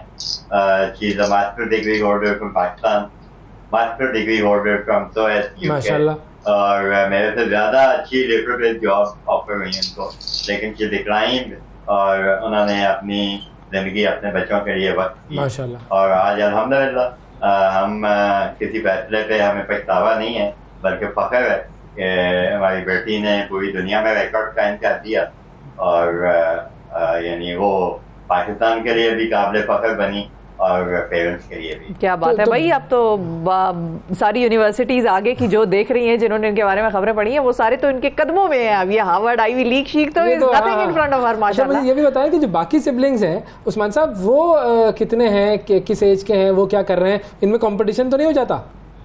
वैसे भाई एक मानूर के बाद अल्हम्दुलिल्लाह मेरी छोटी बेटी है 13 ईयर्स की और वो अब शुरू करने लगी है GCSE, उसका पहला साल शुरू होगा। तो अब ऐसा है कि ग्रेड 8 में उसने जब वो एग्जाम दे रही थी तो साथ उसने GCSE के सब्जेक्ट कवर करने शुरू कर दिए हैं। तो इस दफा उसने भी 5 एग्जाम दे दिए थे और अल्हम्दुलिल्लाह उसने भी 5 के 5 में उसके 8 कार्ड हैं। तो she's following the footsteps of her elder sister. माशाल्लाह। और सबसे छोटा बेटा है जी, तो वो अभी छोटा है, क्लास 4 में आया है। तो बस अब ये मेरा ख्याल है मानो से थोड़ी सी अटेंशन डाइवर्ट होनी है तो उसकी तरफ जानी है, तो इंशाल्लाह he will also be following the footsteps of his elder sisters. सही है, ठीक है। अच्छा, अब जरा आप अपनी तरफ भी आए ना, जरा आप दोनों की तरफ भी आते हैं जो पेरेंट्स हैं, कि आपके क्या तरीका कार था, आप लोग पढ़ाई में कैसे थे और कितने स्टार्स वगैरह आप लोगों के आए थे? पहले उस्मान साहब आप बताइए ना। वैसे भाई मतलब मैं कहना नहीं, मतलब वो मेरा बनता नहीं है, लेकिन अल्हम्दुलिल्लाह आई वाज ओके। मैं कभी भी कोई B ग्रेडर नहीं रहा, I was always an A grader और जब मैंने बाहर किया तो बाहर के भी 2 सब्जेक्ट में मैंने अपनी क्लास में टॉप किया, तो आई वाज ओके जी, ठीक है। और ये चीज़ मेरा ख्याल है हमने अपने वालिदैन से ली, दोनों फैमिलीज ने। मेरी वाइफ के पूरी फैमिली जो है वो भी सारे सिविल सर्विसेज में, 2 भाई हैं बड़े और वो दोनों माशाल्लाह CSP ऑफिसर्स हैं। तो ये जीन्स में भी कुछ चीज़ें आ रही हैं, ठीक है, जो अल्हम्दुलिल्लाह जिनसे मानूर को फायदा पहुंचा। सही। और तैयबा साहबा आप?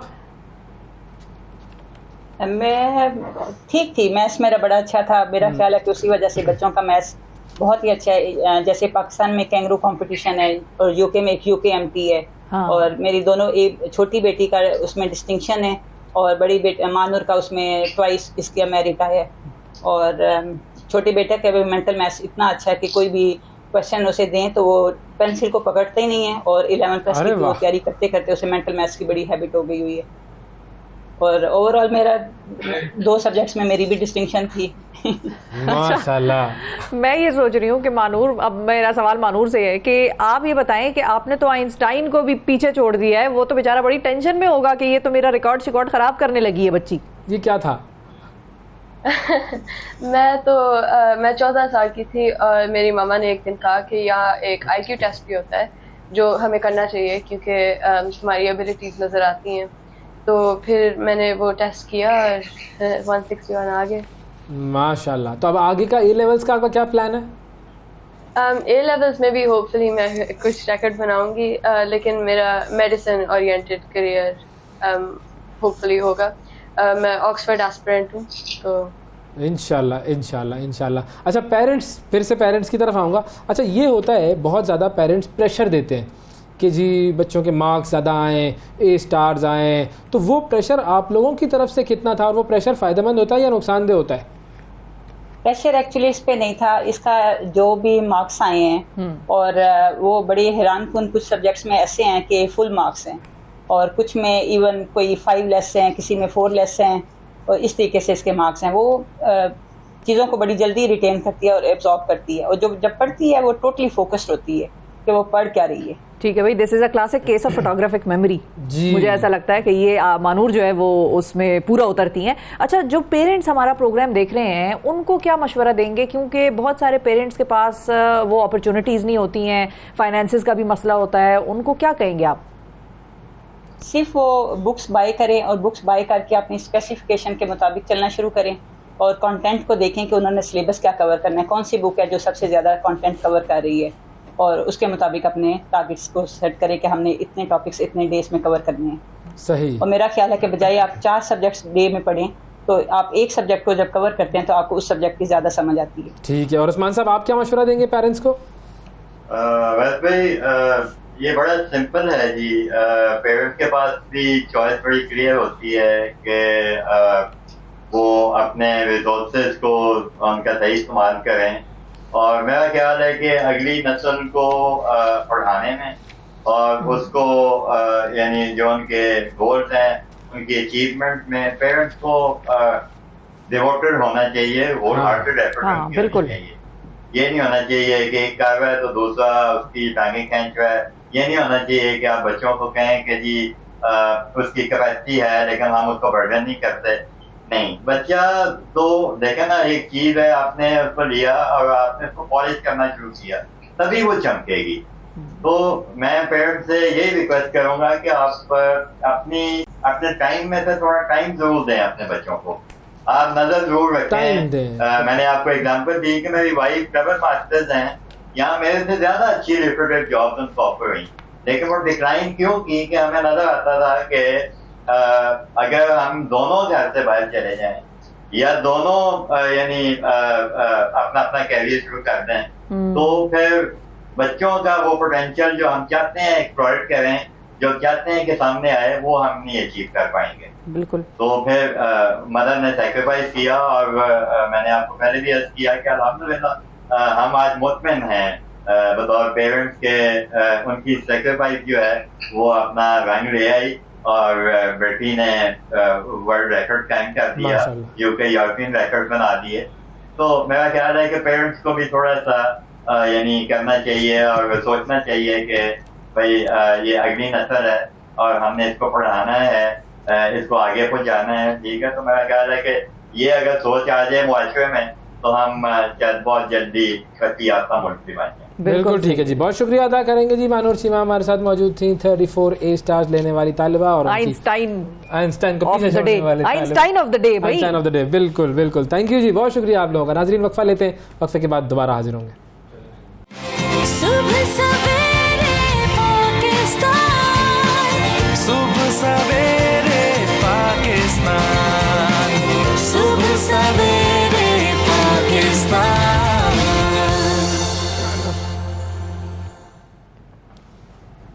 वेलकम बैक जी। अब आपको जरा लंदन की तरफ लेके चलते हैं। लंदन से पाकिस्तान की सियासत में बड़ी तब्दीलियों का जो है, लंदन और पाकिस्तान का और आपस में सियासत का बिल्कुल, और लंदन से बड़ी खबरें आ रही हैं। यहाँ पर ये ऐलानात हो रहे हैं कि साबिक वजीर आजम नवाज शरीफ साहब जो हैं वो अक्टूबर 15 की तारीख, आपने वजीर आजम कह दिया, आप साबिक नहीं, आपने कहा वजीर आजम नवाज शरीफ साबिक वजीर, हाँ तो वजीर आजम तो रहे हैं ना, अब इसमें तो 3 दफा रहे हैं भाई, जहन में नक्श हो जाती है एक चीज, जो एक फैक्ट है। तो वजीर आजम नवाज शरीफ साहब जो है साबिक, उनके वापसी की जो तारीख है वो अवैस को हंसी आ गई है। साबिक वजीर आजम नवाज शरीफ साहब, नाजरीन ये जितना मुझसे इन्होंने साबिक करवाया, नून लीग वाले और मेरे खिलाफ हो जाएंगे। लेकिन खैर हम बात कर रहे हैं कि उनकी वापस आने की जो तारीख है, और फिर ओवर द वीकेंड उनकी बड़ी अहम मुलाकात रही है अपनी पार्टी के वहाँ के जो भी सीनियर रहनुमा थे उनसे, और वहाँ पर क्या उस मीटिंग में डिस्कशंस हुई, क्या फैसले किए गए, वापसी की क्या तारीख है, फाइनल है क्या अक्टूबर में, या ये नवंबर भी हो सकती है और फिर आहिस्ता से थोड़ी सी और आगे भी हो सकती है। इस पर चमगोइयाँ चल रही हैं, इस पर हम बात करते हैं। और जरा पहले वहाँ की अपडेट ले लेते हैं। हमारे साथ हमारे bureau chief London Ghulam Hussain साहब मौजूद हैं, एवन फील्ड के बाहर से हमें ज्वाइन कर रहे हैं। अस्सलाम वालेकुम गुलाम हुसैन साहब, बताइए क्या सूरत हाल है, क्या अपडेट दे रहे हैं आप हमें? जी अवैस, आपने ठीक कहा कि लंदन में वैसे भी जो आजकल थोड़ी सी गर्मी जो है वो बढ़ रही है, लेकिन इसके साथ साथ जो आप मेरे पीछे देख सकते हैं, जो इस वक्त मुस्लिम लीग नून का बरतानिया के अंदर हेडक्वार्टर बना हुआ है, हसन नवाज का दफ्तर है, यहाँ पर भी मैं कहूँगा कि सियासी गर्मा गर्मी यहाँ पर अरूज पर है। यहाँ पर पाकिस्तान से भी मुस्लिम लीग नून के काफ़ी जो रहनुमा हैं वो आकर रोज़ मियां नवाज शरीफ से मिलते हैं, और शहबाज शरीफ साबिक वज़ीर आज़म वो भी यहाँ पर मौजूद हैं। इसके अलावा और भी काफ़ी जो मुस्लिम लीग रहनुमा हैं उस वक्त उन्होंने लंदन में डेरे डाले हुए हैं। मुस्लिम लीग नून लाहौर के सदर भी यहाँ पर आए हुए हैं। तो काफ़ी ज़्यादा यहाँ पर जो है वो पॉलिटिकल एक्टिविटी चल रही हैं, और मियां नवाज शरीफ के पाकिस्तान जाने के हवाले से भी मुशावरत हो रही है। इसके अलावा जो इस वक्त पाकिस्तान के अंदर महंगाई का तूफ़ान है, उसको जो है आइंदा इलेक्शन में मुस्लिम लीग नून ने किस तरह आवाम को जवाब देना है, किस तरह सामना करना है, ये सारे मामलात हैं जो यहाँ पर जो है वो डिस्कस होते हैं। इसके अलावा आपको ये बताता चलूँ कि जो मियां नवाज शरीफ साहब हैं वो अगर ऑनलाइन जो मीटिंग पाकिस्तान के अंदर अपने रहनुमाओं से करते हैं तो वो भी इसी दफ्तर से होती है, वो यहाँ से जो है वो खिताब करते हैं, और जितने भी मामलात हैं मुस्लिम लीग नून के वो यहीं से चलाए जा रहे हैं। और ये एक ऐसा है दफ्तर जो मैं कहूँगा इस वक्त पाकिस्तान की जो सियासत है उसका मरकज़ बना हुआ है। तो कहा यह जा रहा है कि जितने भी पाकिस्तानी सियासत के जो अहम फैसले हैं, हाँ वो मुल्की लेवल पर हों चाहे वो पार्टी लेवल पर हों, वो यहीं पर जो है होते हैं। और यहाँ पर दूसरी पार्टियों के जो कायदीन हैं वो भी आकर जो है वो मियां नवाज शरीफ से मुलाकात करते हैं। और साफ़ी जो हैं वो भी सारा दिन जो है वो यहाँ पर ख़बर की तलाश के अंदर जो है वो इसी एरिया के अंदर जो घूम फिर रहे होते हैं। हमने देखा कि अभी भी आप देख सकते हैं कि जैसे सुबह का टाइम है और अभी भी कुछ साफ़ी जो है अभी गाड़ियों के अंदर बैठे हुए हैं और इस चीज़ का वेट कर रहे हैं कि जैसे कोई शख्सियत जो है वो यहाँ से बाहर आए, उससे बातचीत करें कि अंदर उनकी मियां नवाज शरीफ से जो है वो क्या बात हुई है और किस तरह के जो है यहाँ पर सियासी मामला चल रहे हैं। और दूसरा आपको ये भी बताता चलूँ कि यहाँ पर जो है वो जब ज़ाहिर है इतनी बड़ी तादाद के अंदर यहाँ पर मीडिया के लोग होते हैं और सियासी रहनुमा जो मियां नवाज शरीफ के सपोर्टर्स हैं वो भी होते हैं, लेकिन इसके साथ साथ जो मुखालिफ पार्टियों के जो कारकुनान हैं वो भी यहाँ पर आकर समटाइम जो है वो यहाँ पर मुजाहरा भी करते हैं इसी दफ्तर के सामने जो है वो भी अपनी महफिल सजाते हैं, वो भी जो है वो नारेबाजी करते हैं नवाज शरीफ के ख़िलाफ़ और यहाँ की लीडरशिप के ख़िलाफ़। और पुलिस भी हमने देखा कि पुलिस भी बहुत बड़ी तादाद के अंदर जो है वो यहाँ पर ही आती है और यहाँ पर आकर जो है वो मुजाहिरीन को जो है वो कंट्रोल करने की कोशिश करती है। जी थैंक यू गुलाम हुसैन साहब, हमें आपने अपडेट दी, बहुत शुक्रिया आपका। अब जनाब हमारे साथ मौजूद हैं अमजद मलिक साहब, जो कि पाकिस्तान मुस्लिम लीग नून के ओवरसीज़ के नायब सदर हैं, चीफ कोऑर्डिनेटर हैं। उनसे ज़रा बात करते हैं कि भाई ये वापसी के मामलात क्या हैं और कहाँ तक पहुँचे हैं, क्या फाइनलाइज हो गया है। अस्सलाम वालेकुम अमजद साहब। जी वालेकुम सलाम जी। थैंक यू सर, बहुत शुक्रिया आपने प्रोग्राम के लिए वक्त निकाला। अच्छा, शुरू में अगर हम इसी पर एक ज़रा सा मैं थोड़ा सा डाइवर्ट हो जाऊं अगर आपकी इजाज़त है, क्योंकि वो एवन फील्ड के बाहर हमारे रिपोर्टर खड़े हुए थे और सारा फड्डा ही एवन फील्ड का था, तो ये तय हो गया है कि ये एवन फील्ड किसका है? नहीं, एवन फील्ड तो मियां नवाज शरीफ फैमिली का ही है और उसके ऊपर तो कोई फड्डा नहीं है। फड्डा तो ये है कि क्या वहाँ के ऊपर आप अपना हक राय दही या एहतजाज है वो एक प्राइवेट डेवलपिंग के ऊपर इस्तेमाल होना चाहिए या नहीं होना चाहिए, या उसकी प्रोपोर्शनेटलिटी क्या होनी चाहिए, कि जिम्मेदारी कितनी होनी चाहिए, तो वो है। और उसके ऊपर मेरा ख्याल अभी ज्यूरी इज आउट। बिल्कुल एहतजाज करने वाले भी आते रहते हैं और लॉ इन्फोर्समेंट भी वार्निंग वगैरह करती रहती है, तो वो मेरा ख्याल सैनिटी की तरफ जा रहा है मामला। इंशाल्लाह ताला जल्द हल हो जाएगा। शुक्र है। बिल्कुल बिल्कुल, मैं जरा इधर उधर डी ट्रैक हो जाता हूँ कभी कभी, तो जरा माइंड ना कीजिएगा। अब हम आते हैं जी वापसी की तरफ। अच्छा, वीकेंड पे अमजद साहब एक बड़ी इंपॉर्टेंट मीटिंग हुई है जिसकी तस्वीरें हमने देखी, और वो उनमें सारे वहाँ के सीनियर लीडरान बैठे थे और शहबाज शरीफ साहब भी बैठे थे और सारे यहाँ के भी कुछ ऐसे अहम रहनुमा थे जो गए हुए थे और वहाँ पर उनकी भी मीटिंग हुई। उस मीटिंग में क्या क्या डिस्कशंस हुई, क्या क्या फैसले हुए, कौन कौन से एस्पेक्ट्स पे बात हुई, जरा ये भी बताइए। जी बहुत शुक्रिया। सदर मुस्लिम लीग नून साबिक वज़ीर आज़म मियाँ शहबाज शरीफ साहब ने अपने कायद मियाँ नवाज शरीफ साहब से मीटिंग की है और उनके फैमिली के अफराद भी उसमें थे। जाहिर है जब आप मुलाकात करेंगे तो यू टेक बैक कि क्या अब तक हुआ है, पीडीएम की हुकूमत ख़त्म हुई है, केयर टेकर सेटअप बना है, मियाँ साहब की वापसी का होगा, इलेक्शन कब होंगे, तो ये तमाम मामला अंडर डिस्कशन थे, जिसके ऊपर फिर जुम्मे को उन्होंने जो है ज़रा बड़ी मीटिंग की है जुम्मे के वक़्त, और जिसमें मुस्लिम लीग नून के जो अकाबरीन हैं, जो मकामी ओहदेदारान हैं, उन्होंने भी शिरकत की है और उन्होंने और कुछ मीडिया के अफराद के साथ भी उन्होंने डिस्कशन की है। मियाँ साहब जब बात करते हैं तो फिर सबकी राय लेते हैं, तो मेरे ख्याल में एक जो प्रेस कॉन्फ्रेंस कह लें जो मियाँ शहबाज शरीफ साहब ने अंदिया दिया है कि अब वक्त आ गया है कि मियाँ नवाज शरीफ साहब पाकिस्तान वापस आए और इलेक्शन से पहले पार्टी की कैंपेन संभालें, और उन्होंने ये भी कहा है कि मियाँ नवाज शरीफ साहब मुस्लिम लीग नून के वजारत उज़्मा के जो है कैंडिडेट होंगे। तो अब लीगल टीम्स के साथ भी वो मुशावरत कर रहे हैं, जाहिर है वापस आना है तो उसकी क्या लीगलिटीज़ होंगी, क्या क्या चीज़ें देखना पड़ेंगी और केसेस के जो मामलात हैं वो किस तरह हल की तरफ जाएंगे और वो पार्टी की कमान कैसे संभालेंगे। तो आने वाले कुछ हफ्ते काफ़ी हंगामा खेज होंगे, दिलचस्प होंगे, लेकिन ओवरसीज़ में खुशी की दौड़ जो लहर है दौड़ गई है और लोग राब्ता कर रहे हैं और पूछ रहे हैं, डेट के बारे में पूछ रहे हैं, अक्टूबर की जो डेट का कहा जा रहा है तो उसके मामलात, उसके बारे में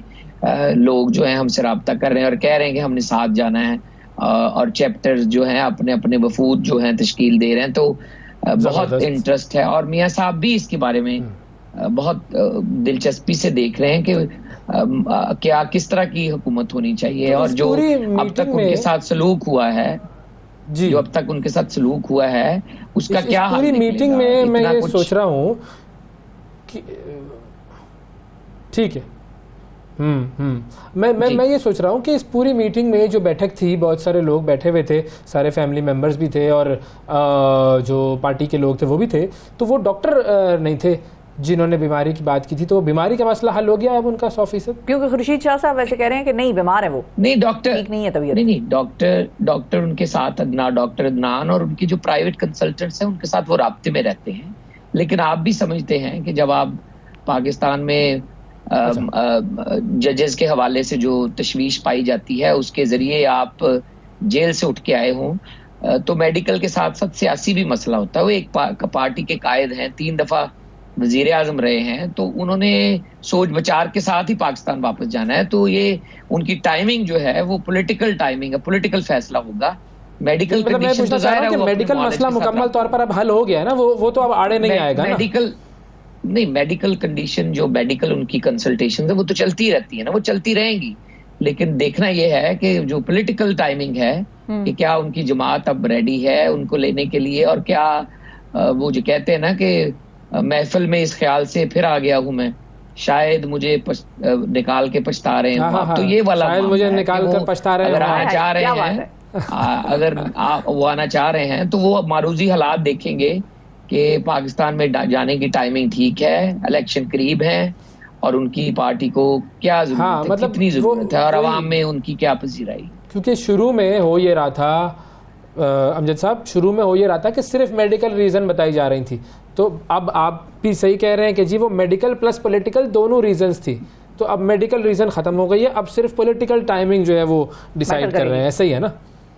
नहीं, जब वो जा ही नहीं रहे थे तो मेडिकल रीजन थी, जब वो जा रहे होंगे तो मेडिकल प्लस पॉलिटिकल रीजन होगी। को वैसे ही तो उठ के नहीं चले जाएंगे ना, उनकी इस्तकबाल है, उनकी पार्टी ने उनका फ्यूचर देखना है, उनके केसेस हैं, उनकी इलेक्शन में शिरकत यकीनी बनानी है, उनकी लीगल टीम्स हैं जो मशवरा देंगी कि आपने कैसे जाके ज्वाइन करना है, अपील कैसे शुरू होगी, क्या आप सीधे घर जाएंगे या सीधे अदालत जाएंगे, किस तरह होगा। तो ये बड़ा एक लंबा चौड़ा एक प्रोसेस होता है जिससे वो गुजरते हैं। और ये भी तो देखना है कि अभी इक़्तिदार की तरफ जाना है या इख्तियार की तरफ जाना है। वैसे ना लंबा चौड़ा प्रोसेस हमारे यहाँ पे इतना होता नहीं है। वो डार साहब भी तो आए थे, एयरफोर्स का जहाज था उसमें आए, वजीर खजाना बने और माशाल्लाह बड़ा ज़बरदस्त उन्होंने काम किया। तो बस वो तो पाकिस्तान में बड़ा कुछ होता है, पाकिस्तान में तो डब्बे भी उठाए जाते हैं ना, तो लेकिन अवाम देखते रह जाते हैं और वजीर आज़म लग जाता है और फिर वो तजर्बा नाकाम हो जाता है। तो ये भी तो देखना पड़ना है ना कि डब्बे नहीं उठाए जाएंगे और अवाम को मौका मिलेगा कि वो अपने लेकिन इंटरेस्टिंग चीज ये भी है कि मियां साहब अपने भाई की वजारत उज़्मा के होते हुए नहीं आए, वो उस वक्त सिस्टम पे एतबार करते हुए नहीं आए और शायद था ट्रस्ट डेफिसिट था सिस्टम पे या जिसमें भी, तो वो नहीं आए पहले। और अब भी वो लोगों का ये मानना है, जिस तरह खुर्शीद शाह साहब का मैंने आपको कहा, वो कहते हैं नहीं आ सकेंगे, नहीं आएंगे। तो क्या आपको ऐसा लगता है कि मतलब अगर नवाज शरीफ साहब फैसला कर लेंगे कि मैंने जाना है तो फिर वो आ जाएंगे डिस्पाइट के उनके भाई की हुकूमत है या नहीं है, केयर टेकर है या जो भी है? देखिए, पार्टी में एक सोच होती है, वोट को इज्जत दो जो है वो मियां नवाज शरीफ साहब का बयानिया है और शहबाज शरीफ साहब ने हमेशा खिदमत को वोट दो की बात की है।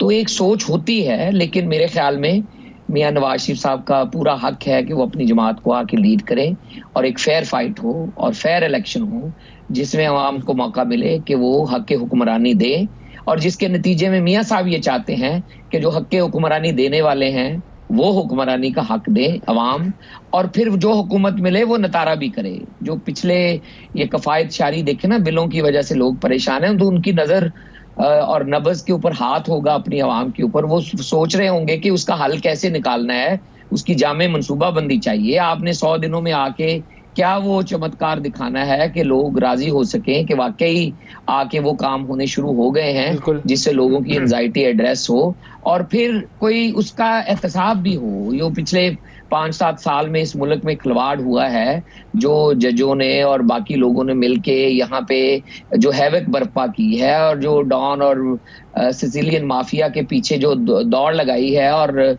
मिला कुछ नहीं है, तो उसका भी कुछ न कुछ नतारा होना चाहिए। पार्लियामान अगर सुप्रीम है तो पार्लियामान को लेकिन वो चीज अब किसी और के खिलाफ हो रही है तो आप लोग तो उसको सपोर्ट कर रहे हैं वैसे मतलब किसी और के खिलाफ जजेस वही फैसला सुनाए, उसी किस्म का सुनाए, तो फिर तो आप लोग सपोर्ट कर रहे हैं ना उसको। ये मतलब या तो अक्रॉस द बोर्ड इस बिल्कुल नहीं कह रहे पितन की करें या फिर अक्रॉस द बोर्ड इसके फैसलों को मान जाएं। ये अक्रॉस द बोर्ड नहीं, ये हम ये कह रहे हैं कि पार्लियामान जो है, जो सुप्रीम है, आइन में सुप्रीम है, उसकी जो सुप्रीमेसी है उसको इंटैक्ट करने के लिए कुछ ना कुछ तो हो।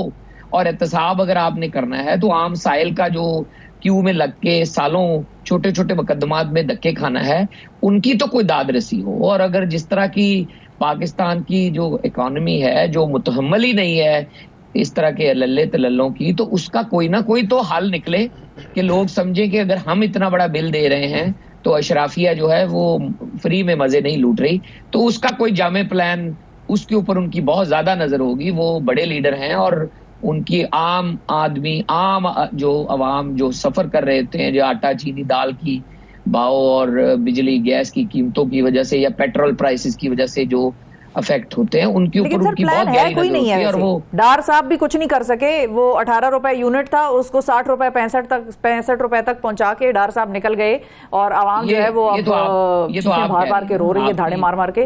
तो ये कर कुछ नहीं सके, प्लान नहीं है इनके पास। अगर होता तो नजर आना चाहिए था ना सर। मैं तो नहीं कह रही, आवाम कह रही है। मैं तो सिर्फ सर मैं सिर्फ सवाल पूछ रही हूँ, मैं सिर्फ वो बता रही हूँ आपको जो नहीं। आपका सवाल सर माथे पे है, लेकिन आपको अंदाजा ही नहीं है कि जब जो तजर्बा हुकूमत जो थी वो IMF के प्रोग्राम से निकली है और जिस तरह की नॉन कंप्लायंस की वजह से हम सिचुएशन में थे, अगर पाकिस्तान दिवालिया हो जाता तो क्या कीमतें होती या क्या हमें रिपरकशंस भुगतने पड़ते। आप उसके साथ कंपेयर करके फिर देखें कि हम कहाँ हैं। तो अभी फिर भी मेरे ख्याल में शहबाज शरीफ साहब की PDM हुकूमत ने जो पाकिस्तान को दिवालिया होने से बचाया है, तो मैं समझता हूँ ये उनकी वाहद कामयाबी को एक्सेप्ट करना चाहिए और आवाम की तरफ जाना चाहिए और आवाम से मैंडेट लेके आना चाहिए।